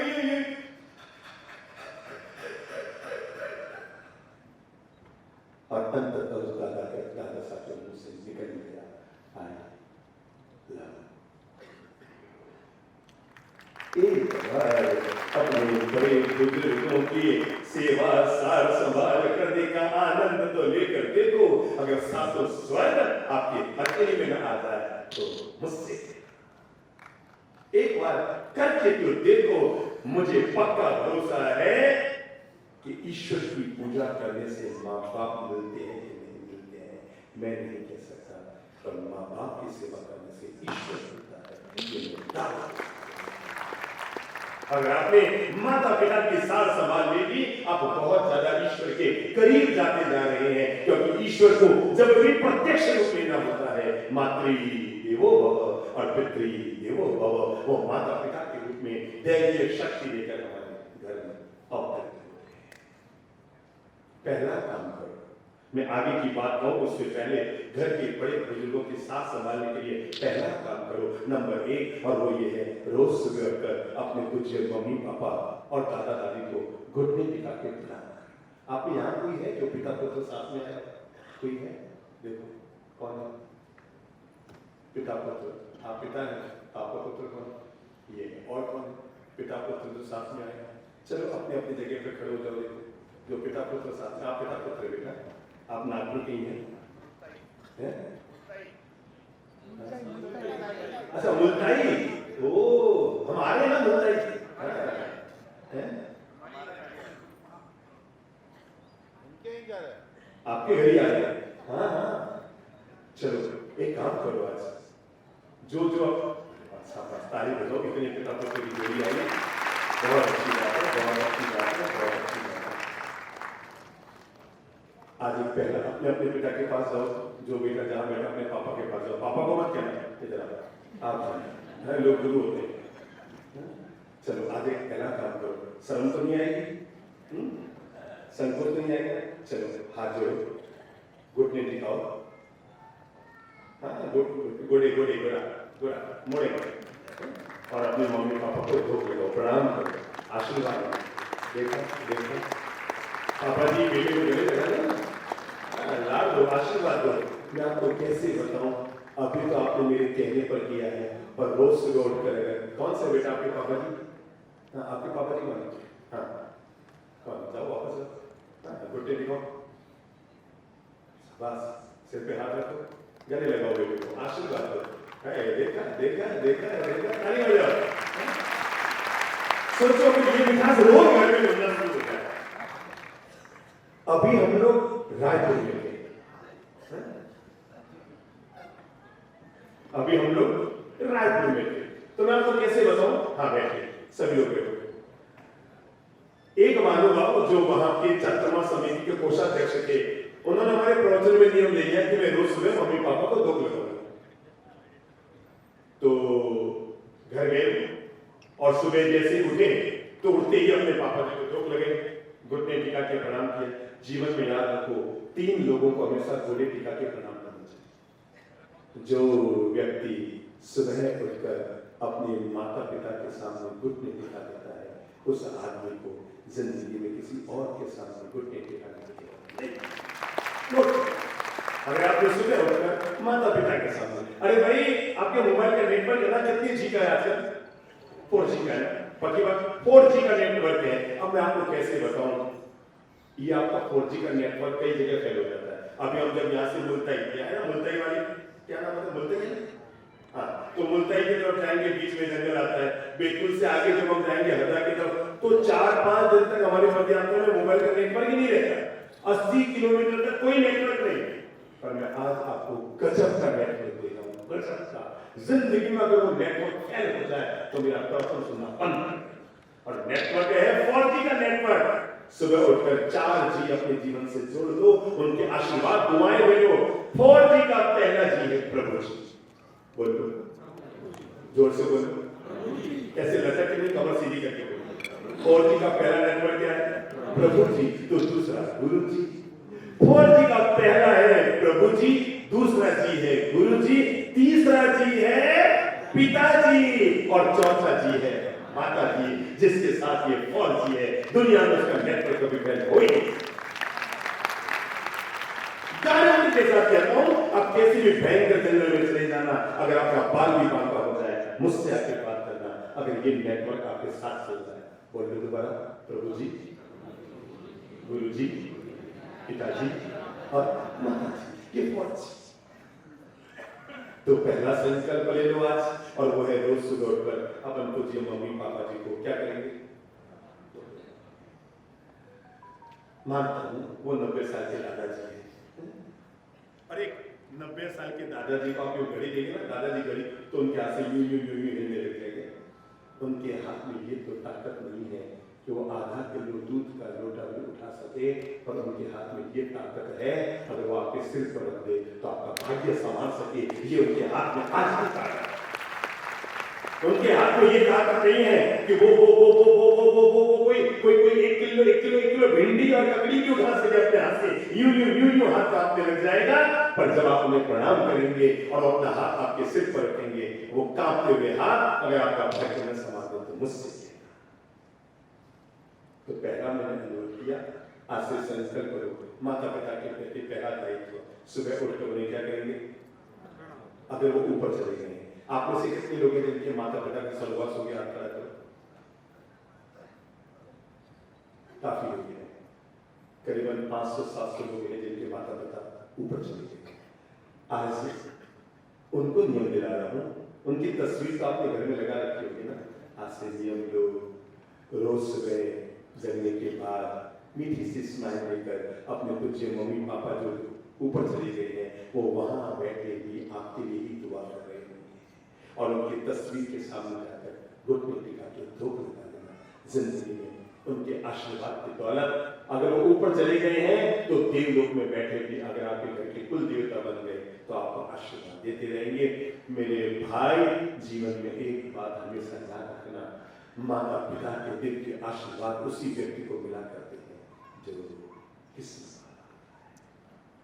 पहला नियम, रोज सुबह अगर वो जीवित हैं तो प्रत्यक्ष में जाकर, और ऊपर चले गए तो तस्वीर के सामने जाकर क्या करेंगे?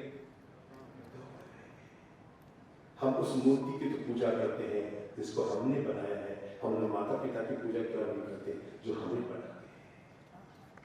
पहला संकल्प, हम रोज सुबह कर अपने पूज्य मम्मी पापा के पांव छू के प्रणाम करेंगे। पक्की बात? प्रणाम का प्रणाम बताओ। चलो एक काम करो, आप लोग जो बैठे हैं ना, सब एक दूसरे को 1 सेकंड के लिए बोलो प्रणाम साहब। एक दूसरे को बोलो, एक बार दोबारा बोलो, थोड़ा दिल खोलकर बोलो, थोड़ा और दिल खोलकर बोलो। बैठा बोलो प्रणाम साहब। अच्छा एक बात बताओ, आपने जैसे ही बोला प्रणाम साहब तो क्या होगा? इतनी देर तक यूं बैठे और जैसे ही प्रणाम साहब कहा तो चेहरे पे क्या आई? किसकी आई? आपके कि सामने वाले के? दोनों की आई। प्रणाम का पहला प्रणाम निकलता है कि जैसे आप प्रणाम करेंगे कि प्रणाम करके ही चेहरे पर मुस्कान आई क्या? अभी निकल भाई आपके बाजू में कौन? आप उनको एक बार देखो तो प्रणाम करो। हाँ क्या हुआ? मुस्कुराए वो, है ना? मुस्कुराए। कोई भी आदमी यूं तो नहीं कहता ना प्रणाम साहब, छाती बुला के तो नहीं कहेगा ना, करबत तो होगी कहेगा ना प्रणाम साहब। मैं आपको बताना चाहता हूँ, अगर ये प्रणाम का संस्कार डाल दोगे और दूसरा काम करो, और वो है घर के बड़े बुजुर्गों की साथ संभाल चलो। आप लोग ये है जिसके घर में छोटी दादी साहब, कौन है जिनके घर में बूढ़ी दादी साहब? आप कितने साल के? 92। क्या बात है। इनकी धर्मपत्नी कौन है? इनकी धर्मपत्नी का है? आपको पहले से पता है? मुझे क्या पता है? मैं तो सबको ही देख रहा हूँ, आपकी सेटिंग में रहते इधर मैं उधर ही, तो दोनों एक साइड में बैठे। अच्छा बहुत सुंदर। अच्छा जरा एक बात बताओ, आपका नाम श्रीपाल है? रात को अगर खुदा ना खास्ता आपकी कमर दुखे तो पास में दबाने वाला कोई है?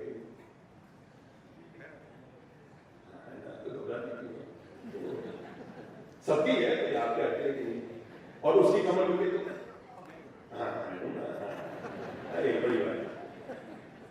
इनकी कमर दुखे तो वो है, उनकी कमर दुखे तो ये है।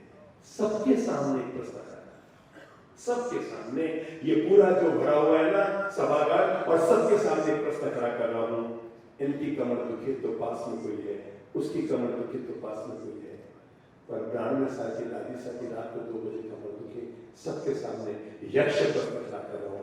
आज से नियम लो, अपने बेडरूम में बाद में जाएंगे, पहले दादा दादी के पास जाएंगे, 10 मिनट बैठकर उनकी सेवा करेंगे। घर में घर का घी है? ये घर का घी है ना? घर का घी, बस आज से एक काम करना, घर का घी लेना चम्मच में और यूं यूं यूं यूं उनकी पकड़ी में। समझ गए भाई साहब? पक्की बात? पक्की बात? नहीं प्रॉमिस? क्या प्रॉमिस दे रहे? नहीं किसके?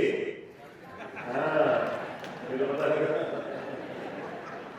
लोग बड़े गुरु होते हैं। हमने तो दूसरा वाला नियम लिया था। ठीक है, मैं सच कहता हूं, किसी भी व्यक्ति के संतान 1 करोड़ की एक बैंक है। किसी भी व्यक्ति के संतान अपने बलबूते होती है, पर वो संतान श्रवण कुमार जैसी तभी बनती है जब वो बड़े बुजुर्गों का आशीर्वाद। अच्छा बहन, आप क्या चाहते हैं? आपके बेटा है? हाँ, आप क्या चाहते हैं? वो कंस जैसा बने कि श्रवण कुमार जैसा? जोर से बोलो, जोर से बोलो। सब नहीं, मुझे तो ये सुनाई गए, मैं आपसे लोगों को सुना, जो आप बोले वो ये बोलते हैं। तो श्रवण कुमार, आज मैं आपको आशीर्वाद करता हूं। आपका बेटा श्रवण कुमार बनेगा। मेरी एक छोटी सी बात है, छोटी सी बात। इस सभागार में हजारों महिलाएं बैठी हैं, सबको कहता हूं कि आपका बेटा श्रवण कुमार बनेगा। आपको मेरा छोटा सा काम करना है, आप अपने पति को श्रवण कुमार बना देना, मैं आपके बेटे को श्रवण कुमार। समझ गए? दोबारा समझाऊं, पास में आके समझाऊं या ऐसे समझ में आया है? समझ गए? आपका बेटा श्रवण कुमार बनाने की जवाबदारी मेरी है। आपको तो नया काम सोचता हूं, आप अपने पति को श्रवण कुमार बनाओ। जिसका पति श्रवण कुमार बन गया, उसके बेटे को श्रवण कुमार बनने से भगवान भी नहीं दे सकता। तो आज से कल मुझे खबर, मैं कल वापस आ रहा करूंगा कि कल की मालिश मम्मी के पति वक्त आप किस्मत वाले हैं कि आपके घर में तो वो चिट्ठी उधर क्यों लगी? कल एक पट्टा और लाने का।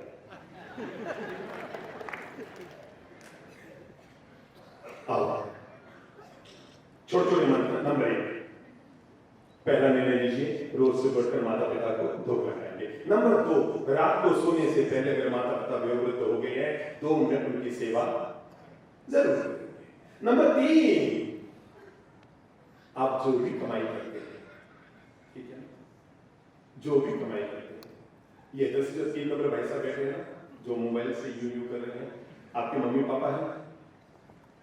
हाँ, कोई कह रहे हो काम की मम्मी पापा है? पापा है। पापा दुकान में बैठते हैं या घर में बैठते हैं? धर्म ध्यान करते हैं। आप महीने का कितना कमाते हैं लगभग? तो भी 1 लाख, 2 लाख, 50,000 है? लाख लेना नहीं, मुझे कुछ नहीं लेना। लाख 1.5 लाख कमाते हैं। यहाँ पर जितने भी भाई बैठे हैं जो अपनी पत्नी को तो हर महीने हाथ में पकड़ा देते हैं, आज मैंने भी नया नियम दिला रहा हूँ, आप महीने में जो भी कमाते हैं उसका 1% जिनके भीतर आत्मा है और जो माँ के पेट से पैदा हुआ बस वही मानना, जो बीबी के पेट से पैदा हुआ मेरी माँ उनके काम की नहीं है। समझ में आ गई? जो माँ के पेट से पैदा हुआ ये मन तो उसके काम आएगा। और आप जो भी कमाते हैं, प्रभु जी आप महीने का कितना कमाते हो? मतलब 3 लाख, ठीक है। आज एक काम करना, 1 तारीख कब आए? आज क्या तारीख है? 6, 25 दिन बाद 1 तारीख आएगी। 1.5 लाख का 1% कितना होगा? 1500 रुपये का लिफाफा ले जाकर पापा जी के चरणों में रख देना। वो कहेंगे नहीं बेटा मैं क्या करूँ? नहीं पापा जी आप इसे धर्म ध्यान में क्या लगा? धर्म ध्यान में, पवित्रता में, जीव में, मानवता की सेवा में, गौ सेवा में, अरे आप जहाँ लगाओ। अच्छा एक बात बोलते हैं, अब आपकी दादी साहब, आपकी मम्मी जी अब लिपस्टिक चिपस्टिक तो लाने वाले नहीं है, इतना तो पक्का हो गया, ये तो पक्का है, वो तो फिर भी ला सकती है, वो तो नहीं लाएंगे ना। तो बस इनको जरूरत होगी, ये नहीं कहते हैं कल से मेरी मुश्किल करी हुई कि आप तो पर मम्मी पापा इस बात को कौन मानने को तैयार है? हाथ खड़ा करो। 1% आप तो ये समझना ललित महाराज को चोरी मिलेगी, ठीक है ना भाई? गुरु दक्षिणा देंगे ना, रोज आप हमें मोबाइलों में सुनते हैं, टीवी में सुनते हैं, हम आए हैं तो कुछ तो गुरु दक्षिणा देंगे ना। तो हम तो पैसा लेते नहीं, पर मैं एक वादा आपसे जरूर दूंगा आज कि 1% जो भी कमाते हैं। और एक बात ध्यान रखना, पत्नी तो अभी भी आपसे ज्यादा भरोसा अपने पीहर पे करती है, पर माँ को अगर आपने दिया ना, एन मौके पे बचा जब जाएगी ना, पता लगा 45,000 के अंदर लिफाफे में और डिब्बे में और पेटी में पड़े हुए आपके लिए रखेंगे, ठीक है ना? बात करें। हाँ एक काम लास्ट और करना, फिर मैं आपके लिए मन को दे रहा हूं, और वो लास्ट माता पिता के काम ये कहना, साल में 1 बार, कितनी बार? साल में 1 बार कुछ खास मत करना, उन्हें कार में बैठा कर, क्योंकि श्रवण कुमार तो कावड़ में बैठा कर ले गए, अब कावड़ तो है नहीं हमारे पास, कार में बैठा कर कोई भी एक तीर्थ की यात्रा। अगर आप जैन हैं तो पालिकनाथ, सम्मेद शिखर, संकेश्वर, जो आपको बन हो। अगर आप सनातनी हैं तो कभी हरिद्वार चले जाओ, और कभी रामेश्वरम चले जाओ, और कभी तिरुपति, जो जहां जिसका मन हो। मैं किसी एक जगह का आग्रह नहीं कर रहा हूं, पर अपने बूढ़े माता पिता को श्रवण कुमार बनकर कार में बैठा कर तीर्थ यात्रा का लाभ, ताकि उनके उनके उपकारों से पूर्ण होने का थोड़ा सा चांस। क्लास में क्लास टीचर ने बच्चों से कहा, बच्चे चौंके, कल जब बच्चे आओगे तो आते समय एक एक मुट्ठी स्वर्ग की मिट्टी लेकर आओ। क्या कहा? बोलो मुझसे, कल जब आओगे तो आते समय एक एक मुट्ठी स्वर्ग की मिट्टी लेकर आओगे। बच्चों को लगा मास्टर जी का माथा खिसक गया, स्वर्ग की मिट्टी कहाँ मिलती है। अगले दिन बच्चे आए और सब बच्चे कुचल में थे, मास्टर जी का माथा दिख गया। इतने वो टीचर आए और आते ही उन्होंने बच्चों से पूछा, बच्चों चलो आप खड़ा करो, स्वर्ग की मिट्टी कौन लाया? बच्चों ने कहा, सर स्वर्ग की मिट्टी मिलती कहाँ है, कोई नहीं लाया। नहीं सर। इतने में सबसे पीछे एक बच्चा बैठा था, उसने कहा, सर सर सर क्या? तो मैं लाया। और जैसे उसने मुट्ठी बांध के कहा मैं लाया, तो टीचर ने कहा, इधर कहां से लाया? मैं तो यही मजाक कर रहा था, कहां से लाया स्वर्ग की मिट्टी? बच्चा आगे आया और आकर उसने कहा, सर हमारे घर में ललित प्रभु चंद्र प्रभु महाराज के प्रवचन हम रोज सुनते हैं और उन्हीं को गुरु मानकर परंपरा को जीते हैं सर, और उन्होंने हमें यही बताया है कि माता पिता के चरणों में स्वर्ग होता है सर। कुछ नहीं किया मैंने सर, सुबह जब स्कूल के लिए निकल रहा था और हमारे घर का नियम है मम्मी पापा को घुटने टिका के हम प्रणाम करते हैं सर, वो घर के बाहर खड़े थे, मैंने उनको धूप लगाई, सिर नमाया और जैसे ही मैंने नमाया कि आपकी बात याद आ गई, आते समय कल क्या लाना? स्वर्ग की मिट्टी लाना। इधर आपने कहा स्वर्ग की मिट्टी लाना और इधर मुझे गुरु महाराज की बात याद आई, माता पिता के चरणों में ही स्वर्ग है। सर मैंने कुछ नहीं किया, मम्मी पापा जहाँ खड़े थे ना, उनके पाँव के नीचे जो मिट्टी थी मैं मुट्ठी में भर कर ले आया सर, ये है मेरे स्वर्ग की।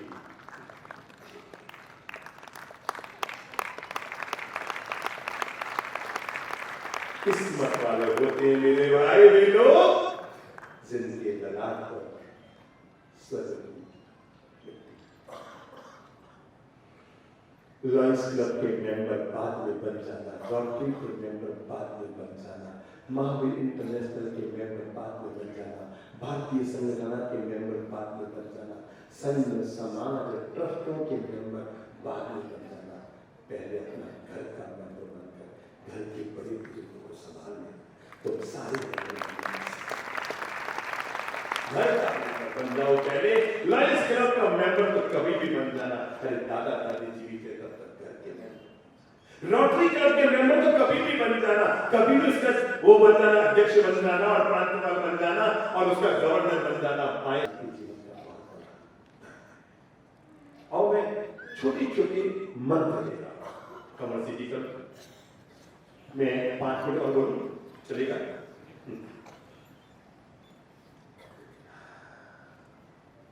पहला सभी के लिए एक समान रूप से लागू होगा, जो घर के बड़े हैं, बच्चे हैं, छोटे हैं, सभी लोग इसे लागू करेंगे। नंबर 1, घर को घर नहीं मंदिर मानिए। बोलो पहला मंत्र, घर को घर नहीं मंदिर मानिए। अब जरा बताओ, आप मंदिर में कभी किसी की चुगली करते हैं, मंदिर में किसी से ईर्ष्या करते हैं, मंदिर में वैर विरोध करते हैं, मंदिर में कड़वे बोलते हैं, मंदिर में ईगो पालते हैं, मंदिर में कटुता पालते हैं, मंदिर में कभी कड़वे शब्दों का इस्तेमाल करते हैं? नहीं ना, आपसे घर को मंदिर मानना और अपने घर में कभी भी इस तरह की चीजों का उपयोग मत करना। ना बाबा ना, मैं घर में किसी की कुछ चुगली नहीं करूं, मैं घर में गुस्सा नहीं करूं, क्योंकि मेरा घर आज के बाद मंदिर है। उस मंदिर को ही मंदिर मत मानो जहां पर आप 15 मिनट रहते हैं, उस घर को भी मंदिर मानो जहां पर आप 24 घंटे। और घर को मंदिर मानकर संकल्प ले लो, मैं आज के बाद अपने घर को घर नहीं मंदिर मान के चलेंगे, सब मिलजुल कर रहेंगे, प्रेम और मिठास बोलो मेरे भाई। जब आपके बहू रानी आपको धोख लगाने आए ना मेरी माताओं, तो केवल हाँ हाँ मत कहो, उसको बहुत आगे बढ़कर तबे से गले लगा कर, बेटा तू हमारे घर में क्या आई, हमारा घर हीरा हो गया। अरे मेरे 4 कदम आगे बढ़ाओ, और जब उसके पीएम का फोन आए ना, तो उसके मम्मी को जरूर कहो, साहब आपने बेटी नहीं दी, हीरा दिया है, हीरा। किसको बोलो? उसके पीएम की मम्मी को बोलो, अरे साहब आपने हीरा दिया है, हमारे घर में उसने स्वर्ग बनाया, हीरा दिया है, हीरा। अच्छा ये तो मुझे भी पता है, हीरा होता तो आपके घर में क्यों आता? दुनिया में बाकी घर नहीं थी। तो हो सकता है आपको लगेगा बाधा आया, पर मैं आपको कैसे बताऊं, 100 बार पत्थर को हीरा कहोगे तो वो हीरा बन जाएगा। और 100 बार हीरे को आप पत्थर कहते रहे तो एक दिन वो पत्थर साबित हो जाए। प्रोत्साहन की भाषा घर में दीजिए और 4 लोग भी जरूर कहिए, अरे साहब बहुत अच्छी बहू है मेरी मम्मी। एक बात तय है, आपकी बहू ने आपके घर को स्वर्ग बनाया है। अरे ये बहू आई ना तो लोग आपके बेटे को कंवर साहब कहते हैं। क्या कहते हैं? कंवर साहब, नहीं तो वो कंवरा साहब। ये बहू आई तो आपका घर कंवर साहब से कहलाया और नहीं तो कंवरा साहब। तो इसलिए अपने दिल को थोड़ा बड़ा करो और बड़ा करके 4 तारीफ के शब्द अपने घर में पॉजिटिव वातावरण बनाने की जवाबदारी पड़ोसी की नहीं है। वो तो और नेगेटिव ना बना दे तो ज्यादा अच्छा है। आपका खुद की जवाबदारी है, आप अपने घर में हमेशा पॉजिटिविटी लेकर आए, सकारात्मक लेकर आए, हमेशा पॉजिटिव शब्दों का इस्तेमाल करें। जब जब आप घर में नेगेटिव भाषा बोलते हैं तब तक घर में दरार पड़ती है, तब तक घर में दूरियां आती है। जब जब आप नेगेटिव बोलेंगे अपने बहू को सुख देकर खुश होंगे। गई किराने की दुकान पर एक सासू मां और जाकर कहा, अरे 2 किलो दाल दे रहे। उसने कहा लो, और ये कहते हुए गाय के दाल दे, मूंग के दाल दे, और वो सासू मां ने झोला भी इसमें डाल, उसने डाल क्या बाबा तुअर की दाल भी दे 2 किलो। कहा 2 इसमें डाल, किसमें? उसी थैले में। अगर आप 2 किलो चावल भी दे तो क्या क्या करोगे? इसी में डाल। उसने कहा माता जी कर क्या रहे हो? मूंग की दाल भी इसी में, तुअर की दाल भी इसी में, चावल भी इसमें। नहीं नहीं नहीं, और 2 किलो गेहूं भी डाल। दुकानदार ने कहा माता जी गेहूं चावल दाल सब एक साथ। अरे घर में 3-3 बहू है, 12 बस्ती बेडरूम में जाके सो जाती है, खाली बैठ रहती है। जाके कहूंगी उनको चुकाऊंगी, सबको अलग अलग कराऊं, काम बताना पड़ता है उनको, मुझे सब एक साथ। समझ में आई? घर में 3 बहू है, 1 बजे की बेडरूम में चली जाती है सोने के लिए, उन्हें काम बताना, इसे तो सब एक साथ डाल और घर ले जाकर दूंगी कि सबको अलग अलग कर। कैसे बताऊं बात तब बिगड़ी जब दुकानदार ने 680 रुपये का बिल बनाया। कितने का? 680 का बिल बनाया। माँ जी ने कहा पैसा तो नहीं मैं तो उधार दूंगी, 2-4 दिन बाद दूंगी। तो दुकानदार ने मैं उधार नहीं देता। उसने कहा ले तेरा माल वापस। बात तो तेरा माल वापस। और उसने कहा मेरे घर में 3 बोए का है तुम्हारे। वो मटर का मौसम था तो पत्नी ने अपने पति को फोन किया, अजी मटर बड़े सस्ते आ रहे, मीठे वाले भी है, कितने लाऊं? क्या कहा? मटर नहीं मटर आते हैं क्या? हाँ नहीं अभी आने शुरू हो गया। तो मटर बड़े वो जैसे जैसे मौसम बढ़ता तो मटर सस्ते हो जाते हैं। अब मटर बहुत सस्ते आ रहे हैं, कितने लाऊं? तो पत्रिका कितने मिले? नहीं तुम बताओ जितने ले आओ। कितने लाऊं? 2 किलो 5 किलो ले आओ। नहीं तुम कहो जितने लाऊं, मटर तो ले आऊंगी, निकाले तो तुमको ही है। हमेशा ध्यान रखो, दूसरों की परिवार को स्वर्ग बनाने का दूसरा मंत्र है, दिन मिलजुल कर रहने की आदत डालो, एक दूसरे के काम आने की आदत डालो और अपने घर को ही स्वर्ग बनाने की आदत डालो। बहुओं मैं आपसे छोटा सा अनुरोध करूंगा, इधर वाली बहुओं इधर घर में आदत डालो, जो भी काम करना हो ना, आप में कौन है जिसके घर में सासू मां? सबके हैं। तो ये बगल वाले का हाथ खड़ा नहीं किए, आपके सासू मां नहीं है, आपके हैं और इनके। अच्छा उन्होंने कहीं नहीं कर दिया तो बैठे वो यूं बैठे सोच रही हाथ खड़ा करोगे नहीं करो। और इनके बगल वाले की आपके क्या है? आपके भी है और इनके बगल वाली की आपके नहीं है। बड़ी मुस्कुरा रही है।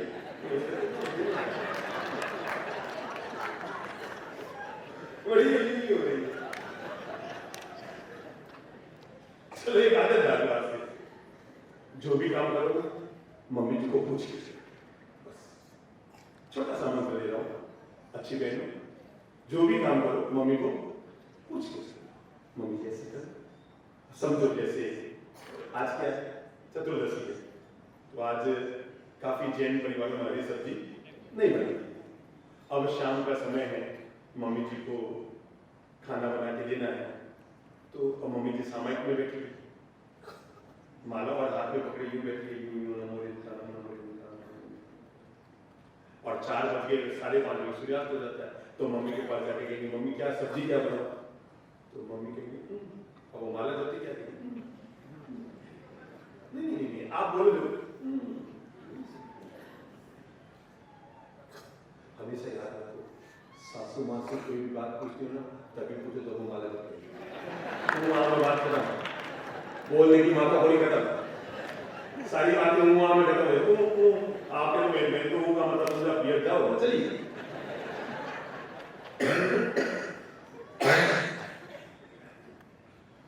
अगर आप पूछ कर बनाएंगे, आप कहेंगे मम्मी जी 14 से पापड़ की सब्जी बना दूं, हो सकता है उनको नहीं खाती होगी, तब भी अगर आपने पूछ लिया है ना तो वो बिना खाए भी खा ले कि ये बहू ने मुझसे पूछ के बनाया।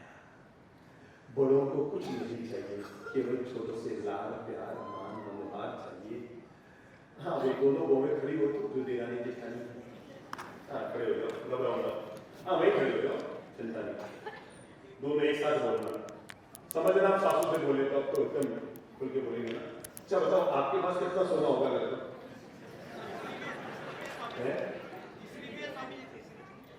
क्या है?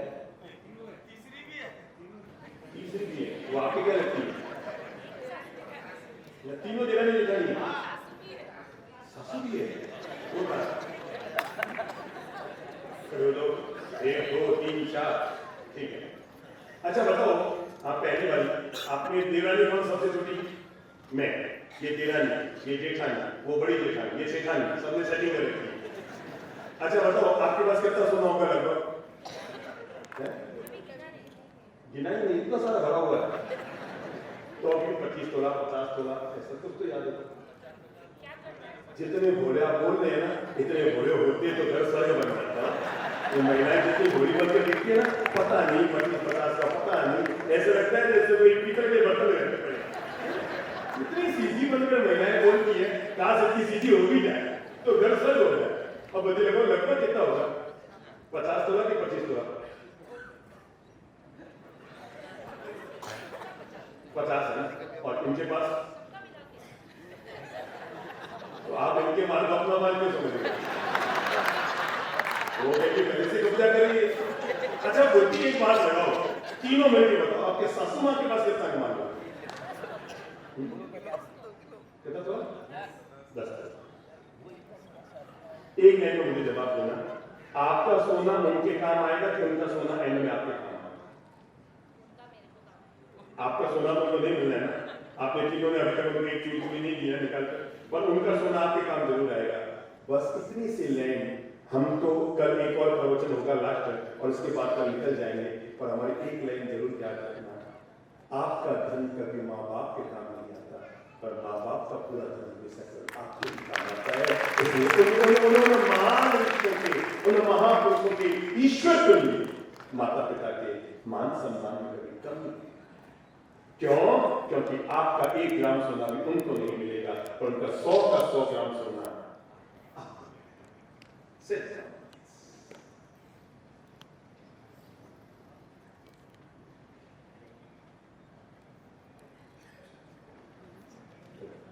नंबर 2 की बात ध्यान रखिए, और वो है अगर घर में कोई छोटा मोटा तनाव है तो उसको दूर कीजिए।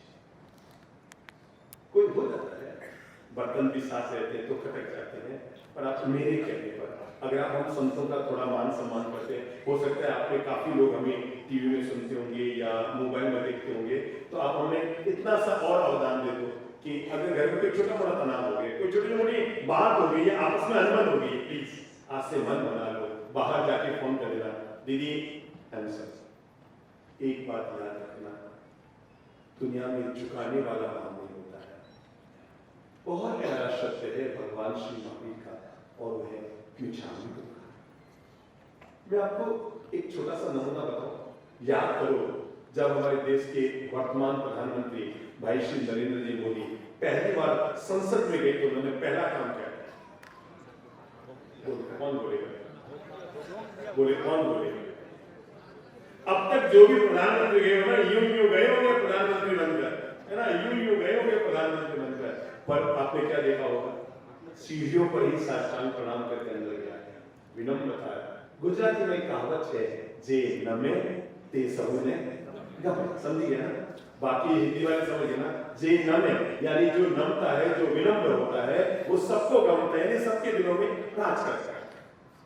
और दूसरा काम उन्होंने क्या किया बताओ, जब उनका 5 साल का कार्यकाल पूर्ण हुआ, समझना मेरी बात को बहुत ध्यान से, किसी भी व्यक्ति को अपने घर में कैसे जीना चाहिए, ये मंत्र मैं अपने देश के प्रधानमंत्री के थ्रू उनके जीवन से आपको सिखा रहा हूं कि जब 5 साल का सत्र समाप्त हुआ, अंतिम भाषण था संसद भवन में, क्योंकि उसके बाद चुनाव की घोषणा होने वाली थी और नए जो भी प्रधानमंत्री बनता वो तो समय तय करता, वो बनने वाला था। तो उन्होंने देश के संसद भवन को छोड़ने से पहले, जब पूरा संसद भवन भरा हुआ था, तो उन्होंने भगवान श्री महावीर के दिव्य संदेशों से एक महान प्रेरणा लेते हुए उन्होंने कहा था कि आज हम सब अपने अपने शहरों में जा रहे हैं, हम चुनाव लड़ेंगे, कौन कब वापस यहाँ आएगा पता नहीं, पर हम 5 साल में मिले जुले, आपने हमारा विरोध किया, हमने आपका विरोध किया, जो जिसका हुआ, जो हुआ सो हुआ, पर जाने से पहले आओ हम गले लगते हैं और भगवान श्री महावीर के पवित्र शब्द मिच्छामि दुक्कडम को साथ करते हैं। और तब भाई श्री नरेंद्र मोदी ने, देश के महान प्रधानमंत्री ने बड़े संसद भवन में सबको हाथ जोड़कर बोला था, मिच्छामि। क्या है, आपने कभी सोचा कहां जरूरत थी उस आदमी को हाथ जोड़कर मिच्छामि दुक्कडम बोलने की, छाती ठोक कर बोल सकता था, और उसे पता है जे नमे ते सबने गमे, जो विनम्र रहेगा, जो जो जो विनम्रता का संस्कार अपने जीवन में लेकर आएगा, वो व्यक्ति हमेशा दूसरों से राज। इसलिए घर में बड़े बनकर मत रहो। क्या बोलो मुझसे, घर में बड़ा हो नहीं होता, जो उम्र में बड़ा होता है, घर में बड़ा हो भी नहीं होता, जो पैसे में बड़ा होता है, घर में बड़ा वो होता है, जो घर को एक रखने के लिए बड़ा करने जाता है। हम आपको बताएं, हमने कुछ दिन पहले ही, जब हम दुर्ग से भी रवाना हो चुके थे, तब हमने यहाँ के कुछ सदस्यों को सूचना मिलवाई, निखिल भाई और ऐसे लोगों को, कि हम लोग क्या नाम नागपुर आ रहे हैं, सत्संग का लाभ ले सकते हैं। मैं बताऊं, बड़ा दिल किसे कहते हैं, ये लोग चाहते तो कहीं ना कहीं के ट्रस्ट से जुड़े होंगे, ऐसा तो है नहीं, कोई ना कोई ट्रस्ट, कोई ना कोई परंपरा, कोई ना कोई संघ से जुड़े रहे होंगे, ये अपने उसी लेवल पे कर देते। पर मैंने कहा ना, घर में बड़ा वो नहीं होता, जो उम्र में और पैसे में बड़ा होता है, घर में बड़ा होता है, जो दिल में बड़ा होता है। बैनर में पढ़ो तो नीचे निवेदक में क्या नाम लिखा हुआ है, क्या लिखा हुआ पढ़ो। ये कौन निर्णय कर सकता है, जिसका जेब बड़ा होता है, जिसका शरीर बड़ा होता है, जिसका पद बड़ा होता है, जिसका कद बड़ा होता है, वो नहीं करता, जिसका दिल बड़ा होता है वो ये। और ऐसे निर्णय लेने के लिए दिल बड़े करने पड़ते हैं भाई। नाम मुक्त होकर के साथ सकल जैन संघ का अगर नाम आ गया, तो ये भी आ गया, वो भी आ गया, वो भी आ गया, वो भी आ गया। ये निर्णय कौन कर सकता है, जिसका कद बड़ा होता है वो नहीं, जिसका पद बड़ा होता है वो नहीं, ये निर्णय वो करता है जिसका दिल बड़ा। इसलिए घर में, घर के वातावरण